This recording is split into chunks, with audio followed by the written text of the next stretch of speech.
I'm gonna open my Start your felony list. All right, so we were discussing the icebreaker. What felony would you commit if you could get away with it? And some people need a reminder of what felonies are. Content warning, a lot of felonies are not fun. So number one, murder. Also right below that, aggravated assault or battery. Manslaughter, which is, unintentional murder. Animal cruelty, not fun. Arson, high-speed chase. Ooh, okay, that actually... arson is kind of on brand, but I will tell you, James, I have a lot of feelings about arson. Have I told you the story about how an arsonist set fire to a house I lived in? Anyway, arson's bad. Who would do arson? I'll just put that in the category of Tony hasn't lived in some of the nicest places. Burglary, robbery / extortion, tax evasion. James is all about that. No. I'm sorry, that's unfair. You're not about tax evasion. What's the other one? Tax avoidance.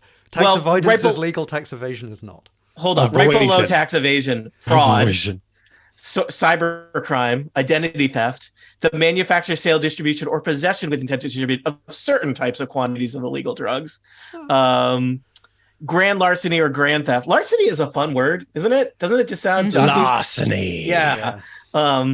Vandalism of federal property. That is my top felony that I think I'm most likely. Okay, that's one that I need to I would want to get out of jail do and feel like. Yeah, I'll be there to cheer you on, Tony. Yeah. The question was felony you would commit and get away with it. Does that mean you are guaranteed that it would succeed? Yes. So this is get out of jail free. Well, not just get out of jail. Like, can I do a jewel heist sort of situation? Yes, this will, or like an art heist. I was gonna use a metaphor, and I was like, this metaphor is only relevant to Tony Sindelar, which is not very useful. In the 90s Vertigo comic 100 Bullets, the premise of 100 Bullets is that people are given a gun and 100 bullets that are untraceable, but not just untraceable, magic untraceable. They don't use the word magic, but such that if they get used in any crime, any investigative organization will immediately drop the investigation. So this is, yes, we'll say you get out of jail free, you will not, 100% success. I mean, it's on you to plan a good heist, Monty. Like, that's what I'm saying is like, Monty, I want to not only get out of jail. Phone it in. I want to be a forger in your jewel heist. Can I be the forger to help you get away? Are we setting up like an Ocean's 11 type situation here live? Sure, James is fine. It's always good to have a record, people. Let's record it and put it out there. I'm going to be the forger. What better alibi than just in case stating your plan out loud? Yeah, we're stealing Fonzie's jacket from the Smithsonian or something. Just to give back to Henry Winkler. Just to give because presumably it was taken from him against his will. I can only assume. I've done minimal research on this. Just in case you were thinking of other things instead of a heist that you're interested in. Other things on the list include impersonation of a law enforcement official with intent. We might need to do that with intent. Well, like if you were just like, I think there was a story. There was once I found out about the comic Axe Cop in the opposite order of having a very strange interaction with somebody who was cosplaying as Axe Cop, and I thought they were a cop. But I think that person was not guilty. I think they were not. They did not intend to be impersonating a law enforcement officer. They were just cosplaying as Axe Cop, and it was on Tony. Treason, rape, sexual assault, kidnapping, obstruction of justice. That's a big one, or the broad one. Perjury, copyright infringement, child pornography, forgery, threatening an official, police officer, judge, blackmail, or driving under the influence in really bad cases. Yeah. So as I said, not all of the felonies are like a fun time. Yeah. There's crimes against people, not really hard to spin those as fun. But yeah, there you go. So is Dan's wife like neutral evil? Is that what I'm learning? I'm not going to comment on chaotic evil. Chaotic neutral. Is she? I will tell you that. Warmer. She plays a character in a D&D campaign I run that she describes as what is she? She describes as chaotic good, but sure feels like chaotic evil to me. I'm just saying, someone starts a conversation with what felonies would you commit? Yeah. I'm going to say I'm either doing an art heist, a high-speed chase once a week, or copyright infringement. You get one, Monty. You don't get a weekly high-speed chase. What? But you might only get caught. If we all get one, we can combine them together into a big elaborate set piece. A multi-felony. Mhm. Yeah, maybe the I want to do my own is felony. the final people. stage of the art heist. Okay, Yeah. you can do your own felony, but the rest of us are planning a heist together. Also, I would watch out. I think they can get you if you are like accessories to another felony. I think it counts as more than one felony. I'm giving free non-lawyer internet law advice here. I'm just saying, watch out for conspiracy. So what you're saying is, if I'm a forger, I can get away with forgery, but you're gonna like say that I could get caught on the overall accessory to a heist. I'm not a lawyer. I'm just saying, rules? Be careful. Yeah, right. We all just take the high-speed chase and get away with that so they can't arrest us at the end. Yeah, and then we'll have so much money we can just disappear. All right. I mean, this does feel like a sort of all the information is available on the task kind of a setup. Yeah. Thank you. Thank you, James. James, is this actually streaming somewhere? Yes, this is streaming to YouTube. So all of our felonies are on YouTube. All right. The internet has not caught up with that yet, so I'm waiting for... Well, people are saying that sound and video is good. So okay. Hold on. I will. So... I gave myself 10 gold. That's reasonable. Because I'm a monk. Yep. Okay. I gave myself 20 because I'm fancy. I've got gold from I've always said adventures. That about you, James. Thank you. I'm trying to find the live stream because I know how computers work. Oh, it's right here. Wait, why does it say total party kill is not currently live? Consult the calendar for I think it is. It is not. That will catch up probably now. in a few minutes, but the actual YouTube stream is live. Aha! I just tweeted a live now thing. If you wish to, I would like to grab that link. Go and do that thing. Live. Oh, good. Secret Agent's here. Hello, Secret Agent. Oh. We are live. Sound and video. We are recording. Are we doing is somebody else doing the audio backup-y thing? I am recording a Zoom thing. Okay. That's cool. And everyone is recording locally at this point, right? And I have the bootleg. Yes, I'm recording locally.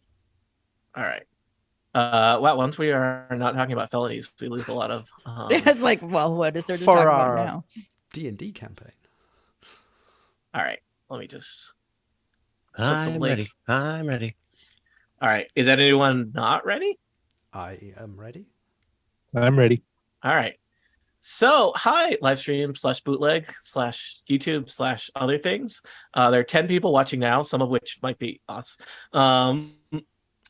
Today, we're doing something very fancy. We are starting a new adventure. We are starting the Candlekeep adventure, The Price of Beauty, which is a 5th level adventure. All of you have 5th level characters, I hope. Yep. Mm-hmm. Okay. Annette, you are returning, I'm just asking logistical questions. You're using your Eberron Express character. Did you have to de-level them? Yes, and I leveled her down one because she was level 6. So canonically, based on Annette, this takes place before Eberron Express? Yes. Or unless something very exciting happened to that character that caused them to lose levels in between. I leave that up to you. So there are, I don't know if there are in previous versions of D&D, there's an undead monster that eats levels. I think they've removed that from later versions because it was horrible. It was a drag. But as we've established before, if this takes place canonically before that, then Annette's character cannot die. It's true. You can be horribly maimed and later resurrected, though. That's true. But still not. Also, all right. Any questions for me before we actually start the episode proper? You are all, it looks like, in Roll20. I've got you on the Candlekeep map. This is not an adventure with a lot of battle maps, which in some ways I was like, I had my usual 2 hours budgeted to fight with Roll20, and I did not take that long. And I was like, this is weird. So yeah. All right, I'll start the adventure unless there's a thing. We're good. All right. Hit it. Let me just double check that I'm actually recording because suddenly I felt anxious. I am. Welcome back to Total Party Kill. It's me, Tony Sindelar, a dungeon master. I use he, him pronouns. Today, we are doing something very special. We are starting a new adventure. That's right. We are going to be starting the level 5 adventure called The Price of Beauty, written by Mark Holmes, developed and edited by Scott Fitzgerald. Developed and edited by Scott Fitzgerald Gray. This is from the Candlekeep Mysteries collections of adventures. Like many of the Candlekeep adventures, our adventure today will start in Candlekeep, in one of the grand reading rooms of Candlekeep Library, a place where a variety of adventurers, scholars, bards, and all kinds of assorted nerds come to seek knowledge, hang out between adventures, and just have some downtime from their weary treks on the road. And so we're in this grand reading room, huge vaulted ceilings, well lit, lots of sages and scholars around at big, long reading tables, quietly flipping through books. But in here, among the scholars and sages and the avowed, the monk-like librarians who maintain Candlekeep, are several adventures, some adventures that we'll remember from previous Total Party Kill adventures. Let me introduce the players. They will tell you who they are, and then we'll jump back into the exciting reading room action. First up, the one, the only, the Micah Sargent. Micah Sargent. Me? I'm the one, the only? How nice, Tony. I play Ajguri Lone Walker Mako Tatahani, a Goliath paladin. He goes by Lone Walker for most folks, and both of us use he, him pronouns. Next up, my friend Aline Sims. Hi, Aline. Hey, I have a new character for Candlekeep, Jasper, the Tabaxi monk. And we both use she, her pronouns. Excellent. Thanks, Aline. Also joining us, it's Monty Ashley. Hi, Monty. Hi, Tony. I'm playing Townley Mountain Taker, a human warlock who's devoted and in love with the Queen of Air and Darkness. She gave him magic eyes. We are both he, him. Thanks, Monty. Next up, it's Annette Weirster. Hi, Annette. Hello, I am playing Valente. She is an Eldrin elven. So, and she's kind of wintry, silvery, icy, cold, you might say. And she's a druid. Total Party Kill super fans will recognize Valente from the Eberron Express adventure, which I think was over a year ago, or maybe even more, depending on when this releases. So it's been a while since we've seen Valente. And last, but certainly not least, my favorite Scottish person. He's also running the stream. It's James Thompson. Hi, James. Hello. Now you say that, the stream will go down. It will be my fault. I am playing Nyasa Nightweaver, who is a high elf rogue. She is an ex-assassin, but still 100% lone wolf, except when she works with other people. All right. So, adventurers, you all find yourselves hanging out in the reading room, which is not an uncommon place to find yourselves in when you're spending time in Candlekeep between adventures. Some of you may be studying more studiously than others. Some of you may just be resting for your next meal at the tavern across the Court of Air from where you are. I'll leave that up to you, what types of topics you might be perusing on your downtime. Valente, I think we're going to start with you. You've been flipping through a book. It's a kind of a fancy-looking book that you found just sitting on the table of the reading room when you came over and grabbed a seat, and it grabbed your attention here. I'm just going to show you a quick image of this book. And this is a kind of fancy, shiny book. It's bound in soft green leather. It's 8 inches wide, 14 inches tall, golden glass, and it gives off this kind of scent of lilies. Kind of grabbing your attention is right on the cover of the book, in the place where you might normally expect to see like a title or author information. There is a mirror set in a delicate golden frame, which, reflects back at you, your own face, as you look at it. And as you're flipping through the book, enjoying it, the book is filled with these kind of beautiful illustrations of woodland scenes, art and jewelry. There's this delicate handwriting accompanying all the illustrations. Some of it is kind of short prayers and meditations. Some of it is about like kind of seeking self-worth, techniques for kind of self-healing or healing others, and recipes for creating hearty meals, balms, and various cosmetics. So you're just, you're sitting sitting, having a nice think about that. Let me just check in with the other adventurers, just because I'm curious. You're sitting in a big room in a library. You may have found a random book that somebody had, left out to be reshelved. You might have requested something from the librarians that they fetched for you. Nyasa Nightweaver, what kind of book might you be reading about? I think Nyasa has just picked up any random book and kind of, it's probably upside down, but she's kind of flicking through it and staring across the room at Valenthe with, I would say, a degree of suspicion.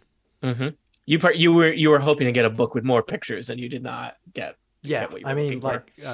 Let's be honest. Nyasa is not the smartest, so most of the books are wasted on her. But she has been kind of hiding out here and pretending to be a researcher, mostly successfully. Jasper, what kind of books would you be reading in your downtime? I think, I'm super into learning more about healing people. I am a monk who, rather than taking the brewer's route, although I do dabble, I've really leaned into medicine. And so I'd be looking at books on herbalism and healing, and seeing how they could apply to both of those areas of interest. Nice. Townley? I think I was looking for stories about the Queen of Air and Darkness. That was my guess. So I'm reading a compilation of old folk songs about her, which are mostly about mortals falling in love with her and coming to bad ends. And I'm just laughing at those poor fools who aren't really beloved by her like I am. Amazing.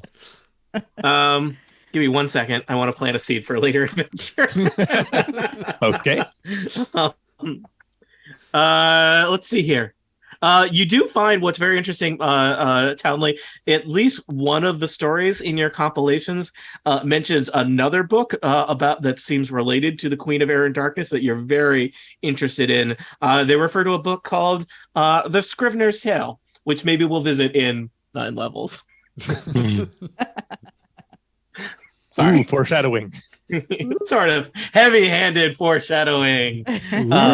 Spooky. Yeah. Lone Walker, what about you? So Lone Walker in his last adventure not only made some new friends, but had the absolute honor as a paladin of getting to give nicknames to his friends. And one of his friends is a Spellstrummer. And so he actually sort of a bard is kind of the complete opposite of who Lone Walker is, and so he's very fascinated with bards. And so he has a stack of books, but the one that he has in his hand, he's actually chuckling a little bit while he's reading it, just says The Big Book of Bardic Limericks. And he's just going through that and just having a little laugh. Somebody's going to point to the sign that says, no chuckling in the line. I have a big book of limericks. I'm not sure any of them can be read on this stream, though. Oh dear.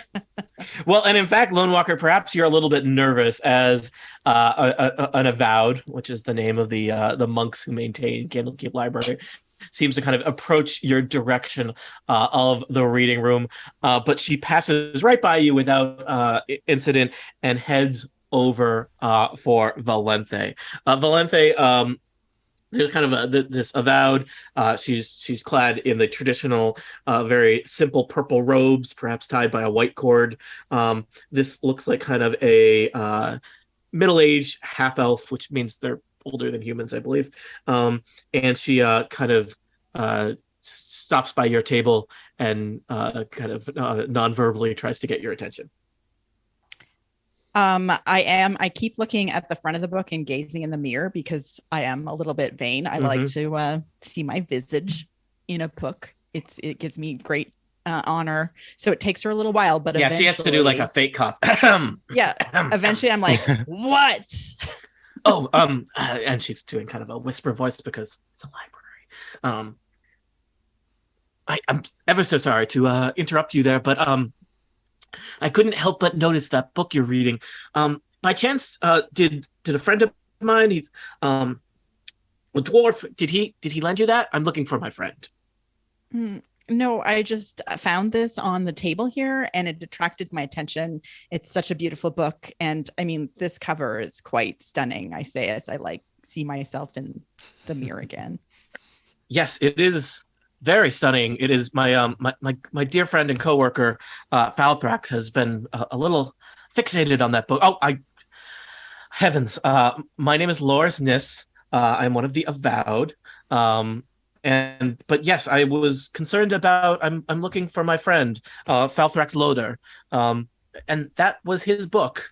And I'm surprised to see you with a book and him not nearby.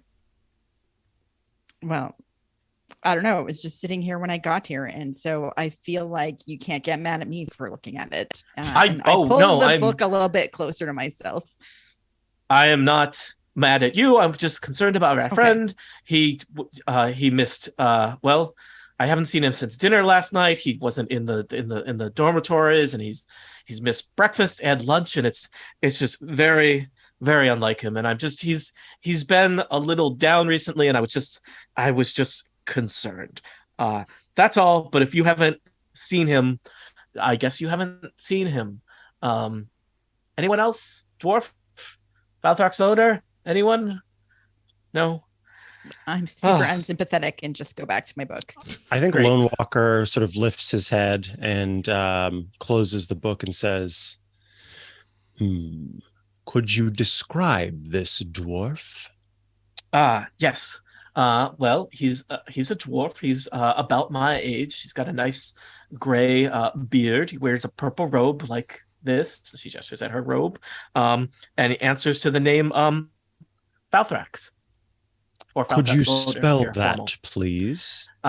Yes, I have placed it in the Roll20 chat for you, she says. Yes, the Roll20 chat, which we all have access to here in the library. Yes. A magical, enchanted chat that for some reason the Avowed call Roll20 chat. Well, my Falthrax, he is a worshiper of Soon, the god of beauty, so that he was very interested in this book here, and I have not seen him without it in weeks, but maybe if I hang around here, he'll come back. So he kind of goes to do busy work around she's straightening books, just sort of hanging out. Yeah. She's straightening piles of books that did not need to be straightened. She pulls a chair out and then retucks it under the table. She's polishing a desk that looked pretty clean as far as you were. So she's just puttering about. Polishing your desk. Well, dusting? I don't know. Can I walk over to Valenth? Have you learned anything of use from this book? Yes, I have this balm, and I start to list all the ingredients that is going to help me keep my face and my skin healthy for a long time. And so I think it's going to make a big difference on how I look. I'm really excited about this. Interesting. So this is a book of outer beauty. Yeah, what else is there?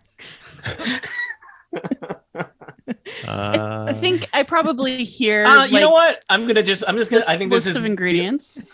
Earliest in a session, I've said this. Valenthe gains inspiration. Look, listeners and players. A player didn't even have to ask me.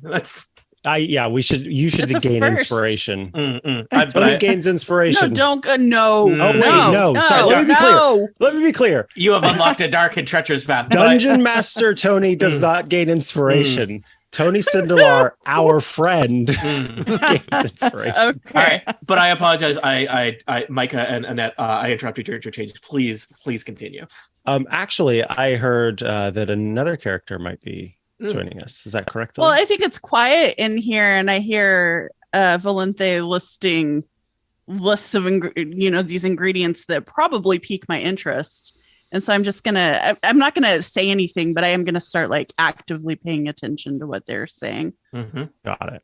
Okay, then we will continue. I will say, I am curious. Are you of the arcane? Yes, in a sense. Have you noticed any magical aura on this book? And I flip to the front cover and I look in the front page and I like get a little glassy eyed and I'm like, not really.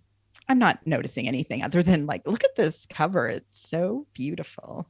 As you are looking at the cover, Valente, and it's showing, your own face back at you. But then there's kind of like your face seems to kind of morph and change in the mirror.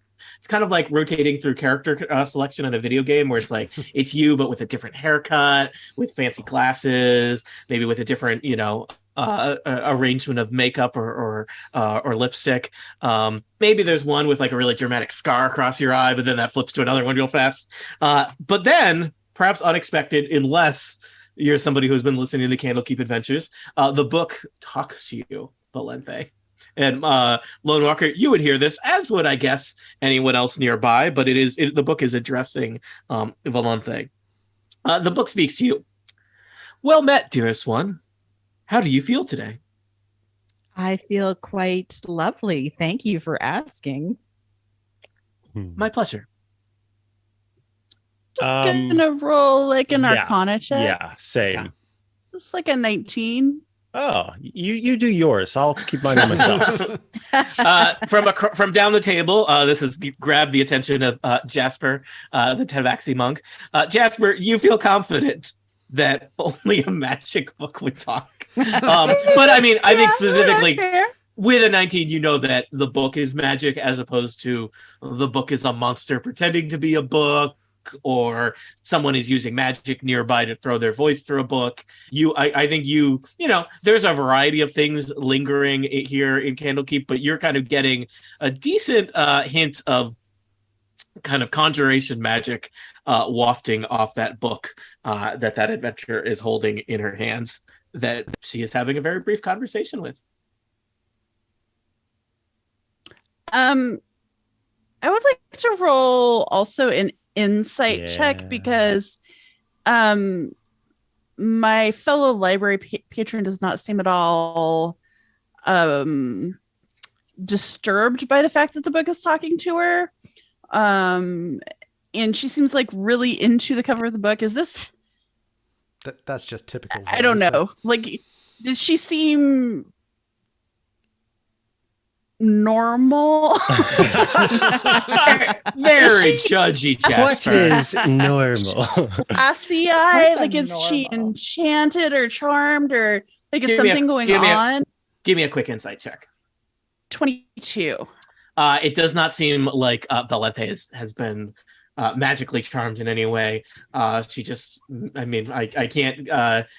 This is one of the things where you use insight against another player character. I will say that you know that Valente is not under the effect of the magical spell. It's up to Annette how Valente talks and reacts. But Annette is in full control of Valente. So yes, the librarian Loris Nis, the half elf avowed, kind of takes beelines over to the table and just says, "Did the book talk?" Yeah, it did. It just asked me how I was doing today. Has it It's quite polite before?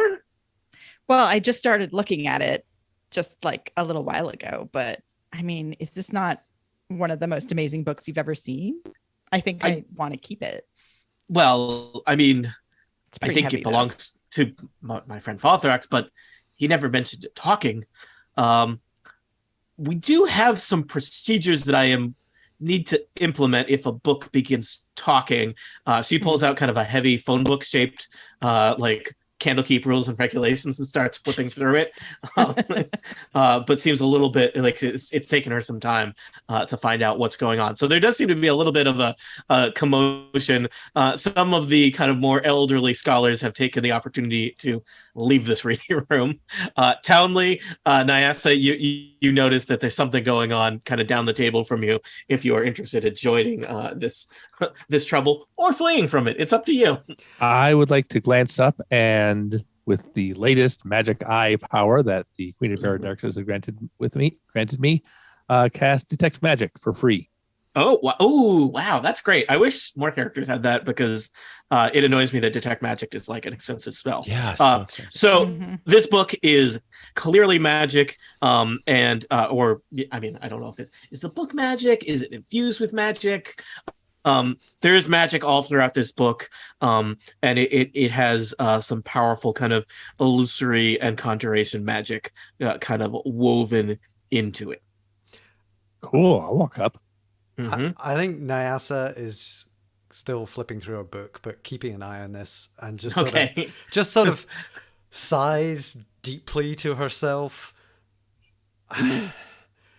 She doesn't want to get involved, but she gets up, she walks over, she looks at Valente and says, "Well, you've not changed, have you?"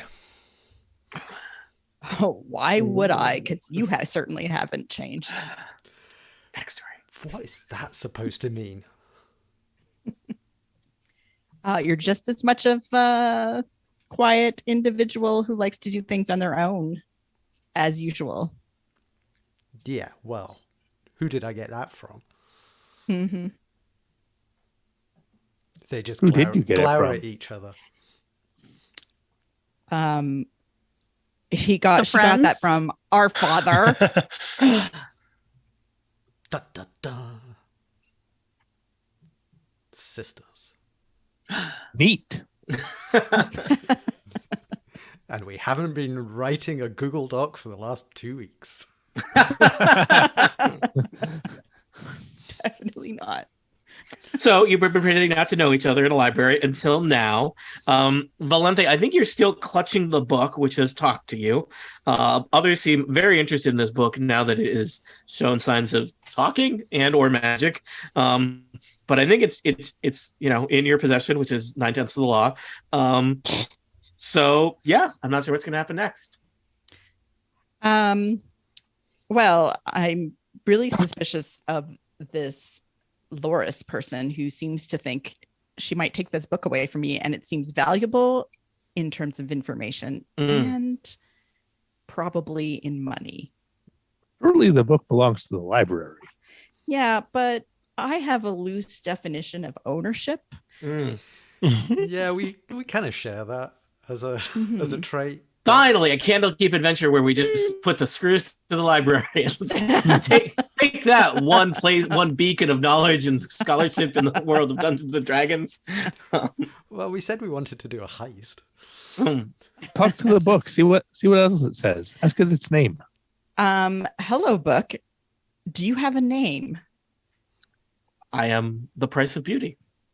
It checks out. It says that on the spine. It's true. Can I ask you, I think, probably obvious question, but can you tell me what is the price of beauty? Beauty is many things. Well, mostly it is me, but such as what?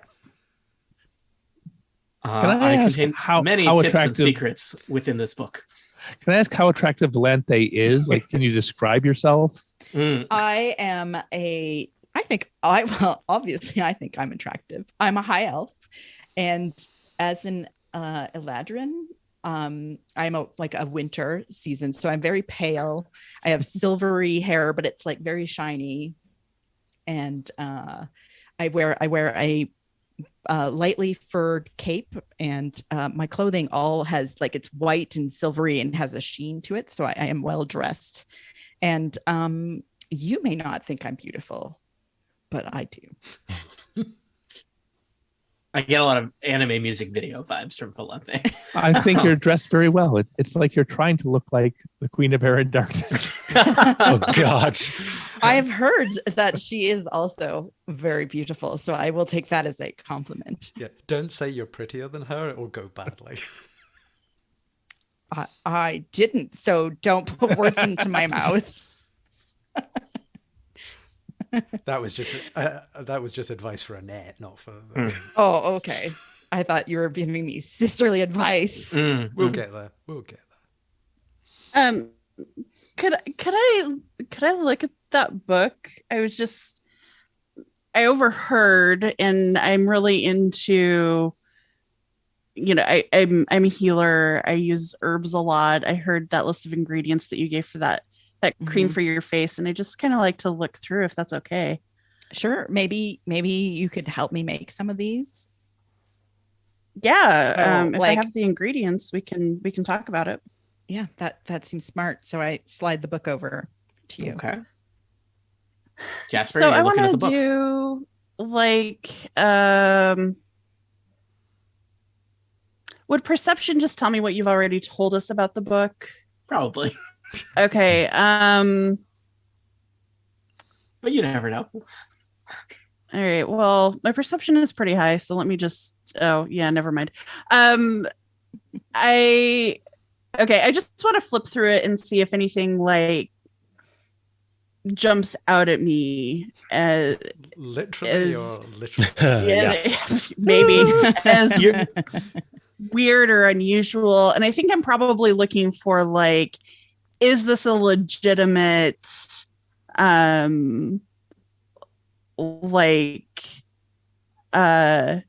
are the moisturizers in this like legit, or is this a scam? Is this like the $500 Goop Beauty version? Yes, excellent. I'm going to ask Jasper, maybe would this be a medicine check possibly? And I would say that you would probably have advantage on that given your trainings in history. I don't know if you would already have advantage on that, but it seems like that. And it doesn't seem like it'll be very hard. So give me a DC 10 medicine check as you are flipping through it. How about a 24? All right. So you are studying it, and some of it does seem to be kind of outside of your area of expertise in terms of there's some things that are more for, say, confections, or there is some stuff that is prayers specifically to they seem to be to the goddess Sun. But all of the things that seem to be various very kind of healing balms and even some of the meditation techniques seem 100% legitimate as far as you can tell. They are consistent. They seem medicinally sound. In some cases, at least one case, maybe kind of even inspired. I never would have thought of that, but that totally makes sense. And I will say, as you kind of flip to the back, you're getting to it. The very last page, there's an inscription. The author of this book is named Silvari Silversong, and below it, there's kind of in fancy like a kind of embossed thing, maybe a quote or something. It says, "A mirror is a gateway to happiness, truth, and to accepting ourselves." And then in the bottom corner, in kind of somewhat block lettering, it says "Property of Falthrax Loader." Oh. Do any of these names mean anything to me? I don't think so. No. Okay.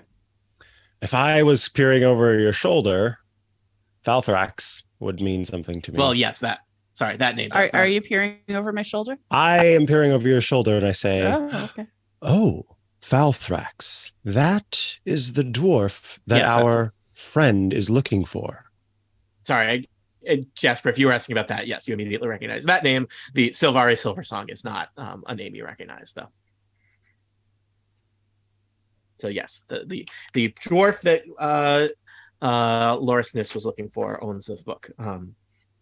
Loris Nis is just kind of standing there, like kind of wringing her hands, looking a little uncertain about this. Loris? Yes? I don't know if you knew this, but your friend's name appears here in the book. This book actually belonged to Falthrax. I thought this was a library where books were borrowed. Well, yes, but some of the avowed, we do have our small personal collections. We are big readers here. I think that was his one, really his one book that I think he had. It, books are expensive, and we usually we live a simple life here. Many of us just have the access to the library. We do not have our own personal books, but I believe Falthrax purchased this book from a traveler a few weeks back. Someone in the tavern. I think so. Oh, go ahead. I was just gonna say, Nyasa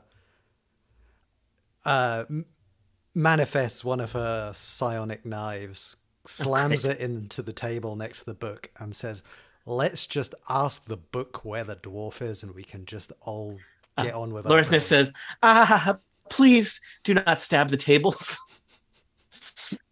I think or Lone Walker turns and says, please be my guest.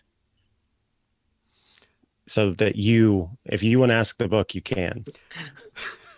I grab the book, I look into the mirror, and I say, where is Falfrax? Just tell me, book. The book, you see your reflection in the mirror, Nyasa, but then it seems to kind of rotate through various things, different haircuts, different glasses styles, different, even for you, disguises, as if perhaps you could look at different unrecognizable versions of yourself. And seeming to perhaps ignored or not understood your question, the book simply asks you, well met, dearest one. How do you feel today? Answer it. Engage in conversation. Well, I think I'm feeling quite stressed. I have just met my sister, who I haven't seen for about 10 years. I think that would count as a major life event. How are you, book? That does sound stressful. If rest, relaxation, or other forms of self-maintenance are what you need, perhaps Sylvari can tend to your needs. Well, that doesn't sound terrible. Where is this Sylvari? The mirror begins to glow, and then kind of growing from it, there is suddenly a 7-foot-high portal glowing, standing next to the table. The remaining sages and scholars at the far end of the reading room take this moment to leave. If I have learned anything in my adventures, it's that when you're offered something by an eldritch being, you should always take it. It always works out great. Loris Ness takes this moment to say, a portal! Falthrax must have found this and gone through him. Could you go and search for him, please? I have some paperwork to do about this whole talking book situation. I have questions about face creams and think this might be a shortcut to getting some. Never change. I have questions about your paperwork. Interesting. Yeah. Fine. Nyasa just strides through the portal. She has Oh no my time God. for any of this. She just wants to get away from Valenthe, and she's just through that portal. All right, Nyasa has strode through the portal. Jasper, Valenthe, Townley, Lone Walker, and Loris Ness are still standing in the library. Hopefully Yeah. I Lone have Walker not looks experienced around and then goes to the portal. What could go wrong? Valenthe- Sorry, I did the thing where I said all your names and then you all talked at the same time. That's on me. Lone Walker, I think I heard you say something. What would you like to do? Lone Walker looks around and then strides through the portal. Jasper? Yep. I'm Too curious not to check curious. it out. Curious like a tabaxi. Townley? Can you describe Fanthrax a little more? All you said is a dwarf in a purple robe. Oh, yes, he's about my age, so his beard has a bit of white in it. He has kind of auburn eyes, and he's always smiling, except these last couple of weeks. Oh, what happened? Why is he not smiling recently? I don't know. He's just seemed down. Nothing he wanted to talk about. Oh, that's a shame. Okay, I'll go look for him. And I walk through the portal. And Valenthe, you are last because I arbitrarily addressed you last. You're standing there in the reading room. It's just Loris Ness looking at the portal kind of expectantly. All of the other sages and scholars have cleared this out. Loris Ness starts taking, it seems to be there's some perforated pages in her guidebook that she's slowly kind of tearing out to start some paperwork. Just the copy of The Price of Beauty still lying on the table there. So the book is separate from the portal. Correct. I am going to scoop up that book and go through the portal. And so you do. Nice, bringing the book. I like it. Yeah. Otherwise, it's how am I going to get home? The portal, you all find yourself somewhere far from Candlekeep, but in, the recognizable world in that it's not like the sky is not full of nightmares or, the colors are not inverted. Why would I mention these things? You seem to find yourself on kind of a beautiful woodland path. Seems like you're in somewhere, at least probably just traveled through space and not time, in that it was mid-afternoon in Candlekeep, and it kind of seems like you're mid-afternoon wherever you are. Somewhere nearby, there's like a little trickling brook that's just kind of a little babbling away, and there's just kind of a path that seems to kind of go a gentle rise over a hill. The trees are all kind of green and lovely. The sunlight is filtering down through them. There's just like a gentle breeze. It's like one of those perfect kind of late spring, early summer days. It's kind of just being here, despite the fact that you traveled through a magic portal, is kind of relaxing. I just take a moment and close my eyes and take a deep breath. Was it sort of spring, nice. Summer when we left? I think so. I think wherever you were was not as nice weather as here as here. I think Lone Walker's going to roll. Well, Lone Walker's not. I'm going to roll a perception check as I look around. And I don't see much because I rolled a 10.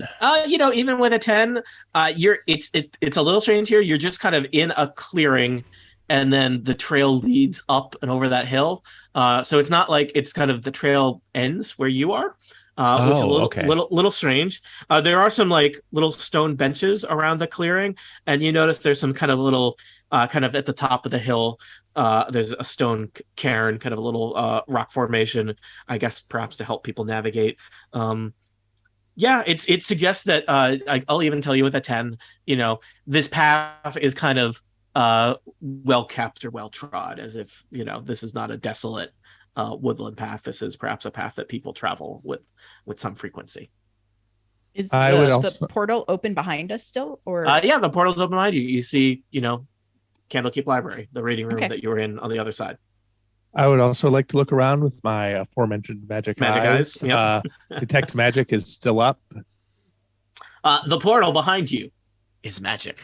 The rest of the forest is not. Okay, that's good to know. That's good to know. I think I stride forward. Yeah. Okay.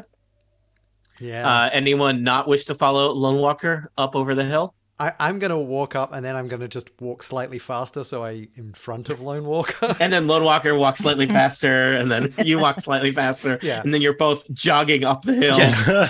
Running towards this cairn at the top of the hill. I'm strolling slowly, looking at the nature, and like, ooh. That leaf is amazing. What leaf? That leaf 3 trees away. Oh, my Lord. I imagine Townley it's like when you get new glasses and you're like, oh wow, trees have leaves, they're not just green blobs. But there are bricks on that wall. Wow. He sees ultraviolet. It's all a whole thing. Yeah. So Nyasa and Lone Walker, as you kind of reached the crest of the hill, you are looking down and give me a quick nature or history check to recognize where you are. Gladly. These rolls today, I swear. I rolled a 16. That's much better than a 4 for nature. I will tell you, Nyasa, you recognize that you might be in an area several days travel from Candlekeep, known as the High Forest, which is just it's a kind of ancient and very in tune with nature, uncorrupted, relatively uninterfered with by civilized races. The tranquil area of woodland, several days travel from Candlekeep, still on the Sword Coast, but a good ways inland, and basically just the forests here are very kind of have a raw beauty to them that has not been like messed up by logging or other mining and whatnot. But also looking down on you, you see that the trail kind of goes back down this little hill, and there's a big clearing ahead of you, kind of a large open grove, and you see several structures ahead of you. There's a large stone structure with some columns, and it looks like the path leads up to the front door. You can see beyond that structure, it looks like there's two kind of smaller structures behind it. But that's what you see looking down the hill.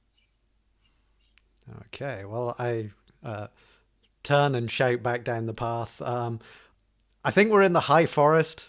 I think it's a drug reference. Cool. Oh, God. But there's some buildings down here. I think we should go check them out. I think Lone Walker just sort of nods. Jasper, Valente, Townley, how are you feeling? I say I could tell that, and but I agree to go. Mm-mm. All right. I just roll my eyes and start walking. Yeah, Okay. I'm into it. Yeah. It's just a gentle, short walk down the hill before you arrive at a large stone building. It's got lots of little windows set up kind of high in it with stained glass, big, heavy wooden doors. There's some ivy kind of growing up in various places on the corners. It's got kind of a, temple, library, museum kind of, it does not look like it's a personal residence kind of feel. And it looks like the building is probably a decent amount of years old. Yeah, that's how I'm describing the outside of this structure. All right. With a 26 to perception, does anything look weird? Like just normal building? Just normal building. I mean, Okay. It does seem a little strange that you're just like on a path in the woods. There's no road that leads up to this. But yeah, no, I'm nothing concerning with a 26. What was it that the book said? If you're feeling stressed, what was the part that came next? I think she mentioned that Silvari could help you out. Okay, And that was a or place take- of rest. or take care of place you. rest. Got it. Okay, Yeah. I think Lone Walker will shout out Silvari, and with his big Goliath voice, it does kind of shake things Seems a to little kind bit. of echo off the stone edifice back at you. I just say, Yeah. we could have knocked. Mm-mm. This is the same as knocking. Call it a Goliath knock. Right. Does anyone respond? You know what? I think someone does respond. The front doors of the structure kind of peek open, and a young man kind of pokes his head out and Aw. says, Mhm. "Oh, I thought I heard something. Please, come in." And he kind of does the work to open the two double doors and holds one of them open for you, and just waits kind of expectantly in case you want to walk into this big open area in front of him. He does look like a nice anime boy. What is in? Oh, apologies. He seems to have kind of a strange grasp of common. It's almost he's got kind of a heavy goblin accent, and that is going to sound like this. Bonjour.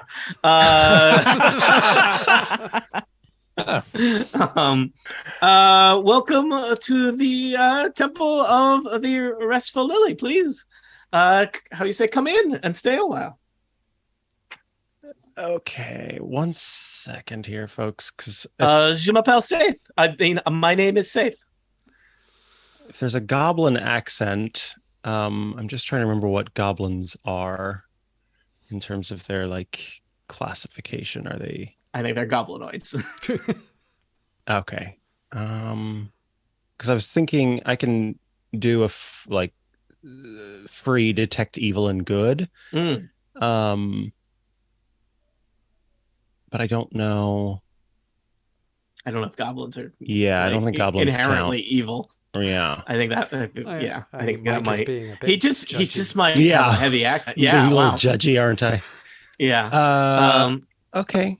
A judgy paladin? I never heard of such a thing.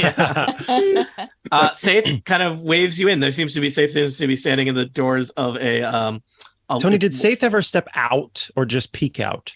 Oh yeah, I think we'll say the doors open outward, and he had to step out in order. Okay, so it's not like a weird. All right. Suddenly, you think everybody's a vampire, Micah. Lone Walker does. But he's a reverse vampire where he can't leave his house.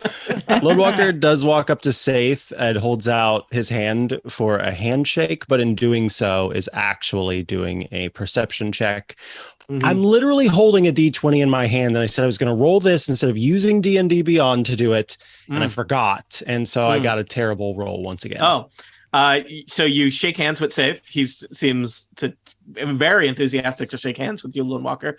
Please, come in, stay a while, rest your feet. You must be tired from your travels. We can take care of you here at the Temple of the Restful Lily.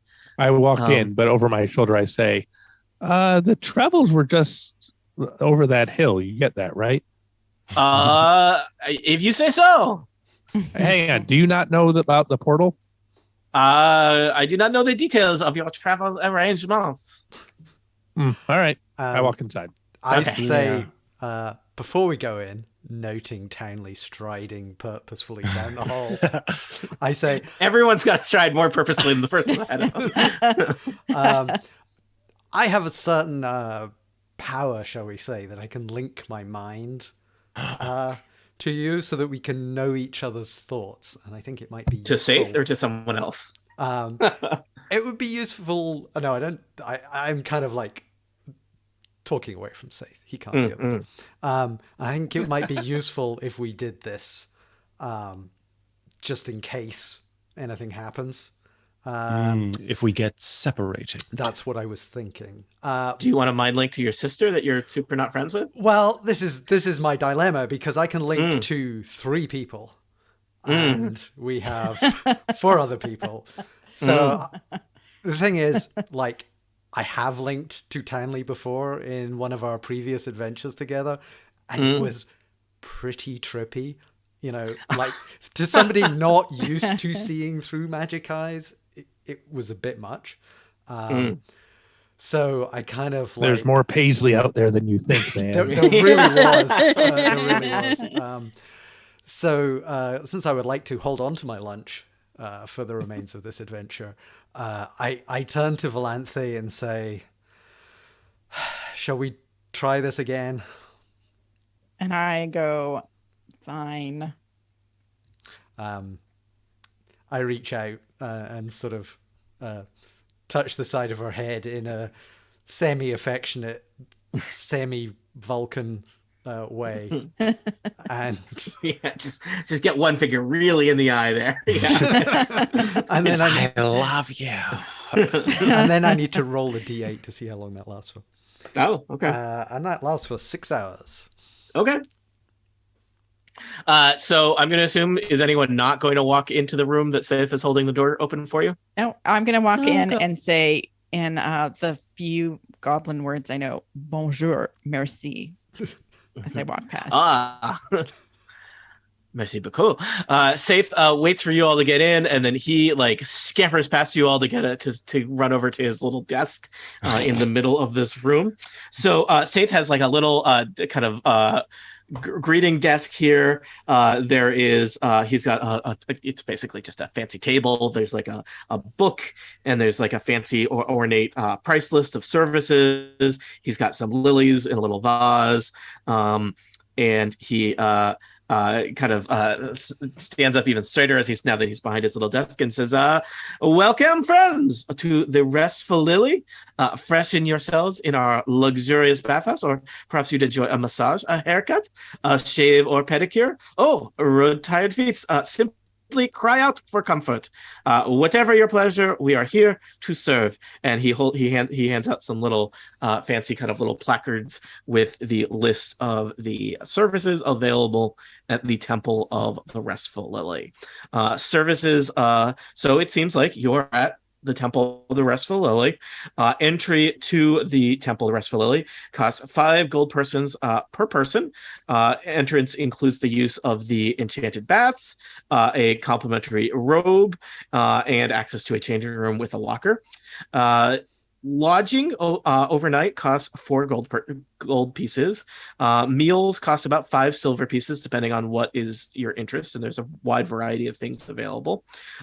You can also get a haircut, a shave, a waxing, massages, manicure, and a pedicure, etc. Massages are the most expensive service at 20 gold pieces. Whew. Yeah. Have any other guests come here lately? I'm curious. Oh yes, we have many guests in the enjoying time at the Temple of Rest for Lily. You are among the very best of people, I assure you. I was meant to meet up with a friend, a small dwarf. He and I were going to, well, match our pedicure nail colors. Could I describe him for you? Does he have a how do you say, a name? Ah, indeed, a name. Falthrax. Oh, I do not know this person. Perhaps they you arrived before them? Have you seen a dwarf with auburn eyes? I do not believe so. We have, I believe, some dwarven customers with us today, but none with auburn eyes. These Saith would remember. Can I do a perception check to see if he is lying? That would probably be an insight check. Can I do an insight check to see if he's You can try. I cannot. Oh, I will do that as well. And this time I'm going to actually use the D20. 5 minus 1, in fact. I got a 19. Saith did seem a little evasive there, Lone Walker, but you know, hard to know. Saith seems to be kind of a strange lad. Indeed. Will you be staying with us here? There is kind of, he pulls out from underneath his desk. It looks like basically kind of like a little coin box to collect payment of things. Can you tell us about the toiletries situation? I want to know that my investment is going to have returns. You will be well taken care of. We have baths, we have rooms you can stay in, you can book massages, we have calisthenics next door, the lounge is to the east. I assure you, you will be well pampered here at the Temple of the Rest for Lily. Will we be allowed to leave? Yes. What a strange question. Can I do an insight check? May we? I mean, yes. That's I have rolled a... One moment, please. 25. He seems legitimately confused by your question. All right. Just checking. Nyasa pulls out a inordinately large coin purse, takes out 5 gold pieces and pushes it through the little slot. All right. And then takes out another 5 and says, I'll pay for her as well. Pointing to Valenthe. How much is it to stay? It is 5 gold pieces to basically 5 gold pieces to enter. So think of that as like a day pass. If you want to stay overnight, it is more. Yeah, let's check out the facilities first before we spend any more money on this. Lone Walker hands over 5 gold pieces. Yeah, so do I. Anyone not want to? Now, Jasper, I know that is a considerable percentage of your net worth, given that you are a monk and a new character. Yeah. So I pull out my purse and like a little cartoon flies half of it. Half of it goes to to this entrance fee, and I hope it's worth it. This better be good. Nasa just looks over at Valenthe and says, we should get some of those massages. What were they, 20 gold pieces? That sounds good. I look at Nasa, and then I pay the 5 gold pieces for Jasper. Thank you. That's awesome.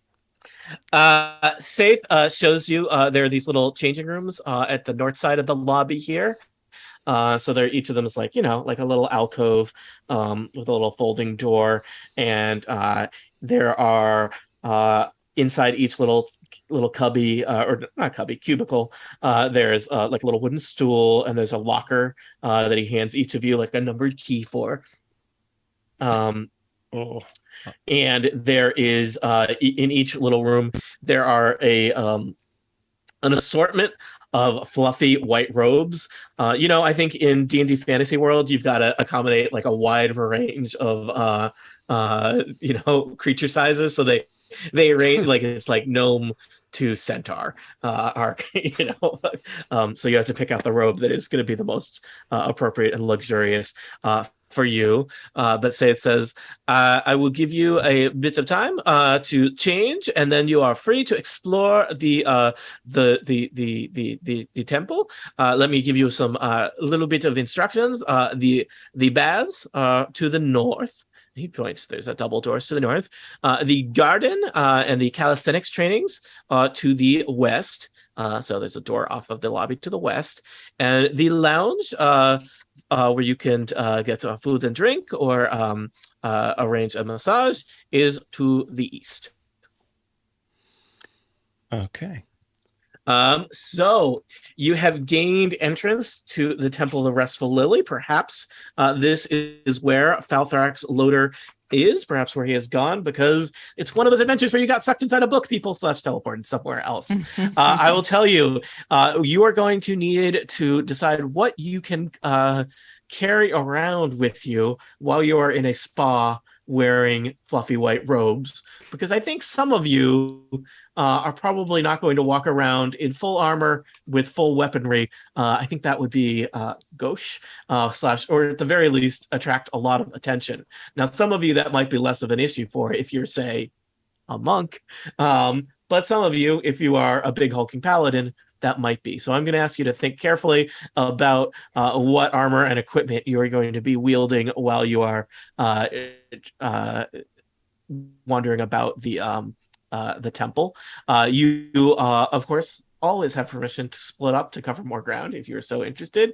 As a reminder, the main kind of features of the Temple of Restful Lily that have been told to you here are the garden calisthenics area, the baths, and the lounge. It seems like you already suspect that there may be more to this temple than it seems. Is there? Or is this just an adventure about a chill vacation? For answers to questions such as that, tune in next time to Total Party Kill. What an abrupt ending. But that seemed like an appropriate that was a good, place that was a good to stop. pause and take a break. So live stream / bootleg listeners, this is the point. We've been playing for about an hour where we're going to take a short break, but we will come back and play, I think, at least another hour, and maybe just another hour, maybe more, we'll determine. But that's where we are. Players, any questions about what you need to figure out or do next? Yeah. Well, it's more of a statement. Until someone tells Lone Walker that he absolutely cannot go into these rooms while he's wearing, like, this goes against everything that he believes in, to strip and change into a robe. So I feel very uncomfortable. A culture that does not believe in robes. Got it. I can see culture. I can see culture's always battle ready. Is going to wear a dressing gown over her armor. I will simply point out one of the features of the temple is that there are this amazing bath. So probably your character would not normally bathe wearing armor, but I am not going to tell you how your character lives. So Lone Walker's not interested in bathing anyway. That's fine. He's then you won't do find that. his That's friend. fine. Cool. I think they've got your money generated, so I just generate ice knives. So and I'm bathing like a normal person. Alina's a monk, so this robe is already probably a step up from the sack you were wearing. So and tabaxi, so my claws do as much damage as my short sword. I was gonna say, doesn't your punch do as much damage as your short sword? Mm-hmm. Yeah, so that short sword is basically just like to scare off people. Yeah, so. I can also turn into a baby polar bear. So spoilers. I have two quick questions. One, would you mind putting what is where in the Roll20 chat? Just because I'm having a hard time retaining information today. And two, I'm hearing like some clicking artifacting, but only when Tony is talking. Do I need to restart my computer? Is anyone else getting that? I hear it too, and it's not just when Tony is talking though. It's when like it's happened for multiple people. We've at Twit we've noticed this. Zoom has got some weird garbliness going on that regularly happens on all of our different shows. So I think it's a Zoom thing. Okay, then I'm not gonna split recordings. Then I just didn't know if I needed to restart my computer. Good thing to check. What it's worth, everyone sounds fine to me. And I'm just going to put everything I have in my locker and put on a robe. All right. This place seems great. Ooh. All right. Let's take a break to do whatever you need to do, and we'll come back in, I don't know, 7-ish minutes. How's that? That works. All right. Sounds good. See you shortly.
onto the Still thing. recording. Still recording. Also still Rearrange our faces so we line up with our characters. Okay. Which would be, because I'm currently Valenthe. People pay a lot of money to have their faces rearranged, James. You can also It's a very lucrative career. Mm-hmm. Boxers, you mean?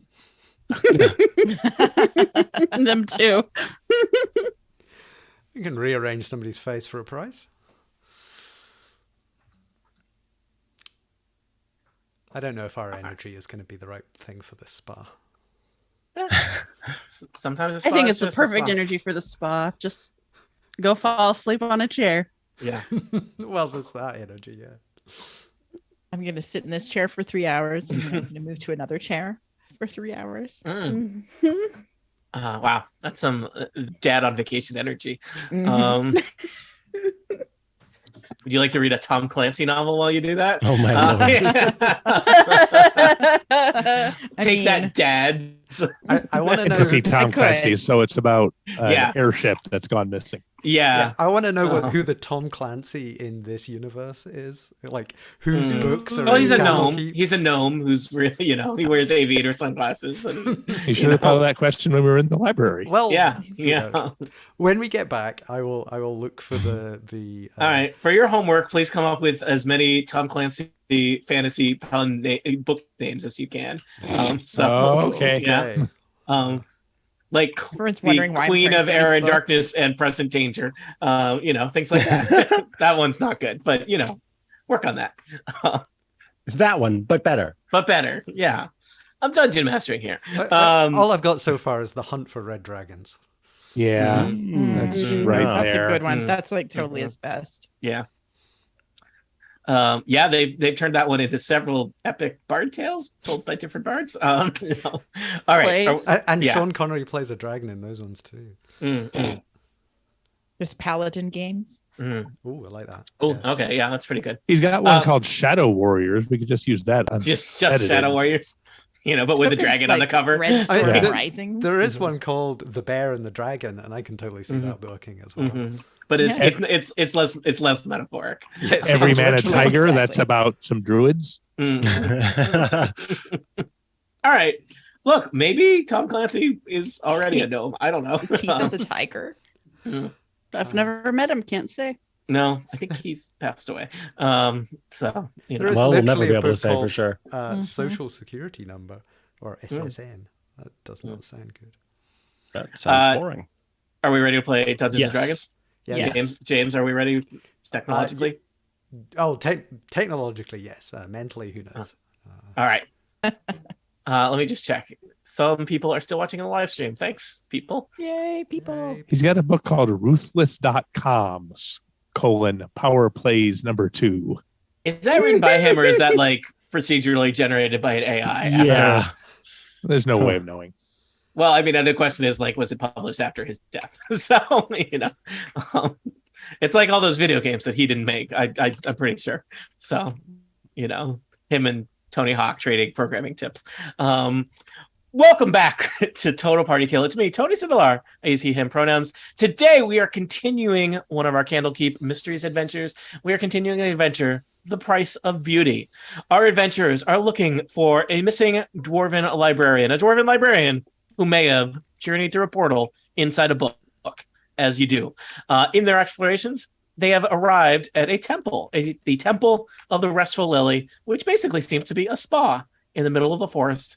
That's just a lovely, lovely place. Let's meet our players, and as we join them in this relaxing adventure, ? First up, it's Monty Ashley. Hi, Monty. Hi, Tony. I'm Monty Ashley. I'm playing Townley Mountain Taker, a warlock for the Queen of Air and Darkness, and I'm currently in a big fluffy robe with a Restful Lily logo on left, and I'm looking around for the baths. Yeah. Also joining us, it's Annette Weirstra. Welcome back, Annette. Hello, I am playing Valenthe, a high elf druid, she, her, and I am similarly attired in a robe, and also know that the baths are probably the best place to start in a spa because Valenthe knows spas. Also also joining us, James Thompson. Hi, James. Hello, I am playing Nyasa Nightweaver, who is a high elf rogue who is deeply suspicious of the fluffy robes and also deeply suspicious of family dynamics. Next up, it's Aline Sims. Welcome back, Aline.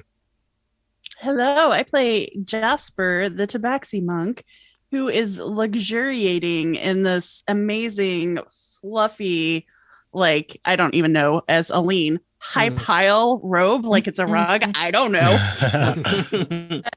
Anyway, it's great. It's warm. It's amazing. And our pronouns are she, her. And last but certainly not least, it's Micah Sargent. Welcome back, Micah.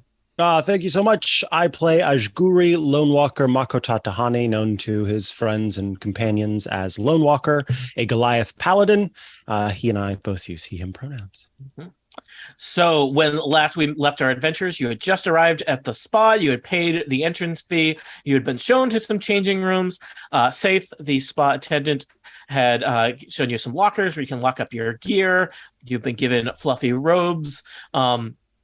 There certainly seems to be the suggestion that you would leave your weapons and armor behind. Some of the characters seem to have different levels of comfort with that.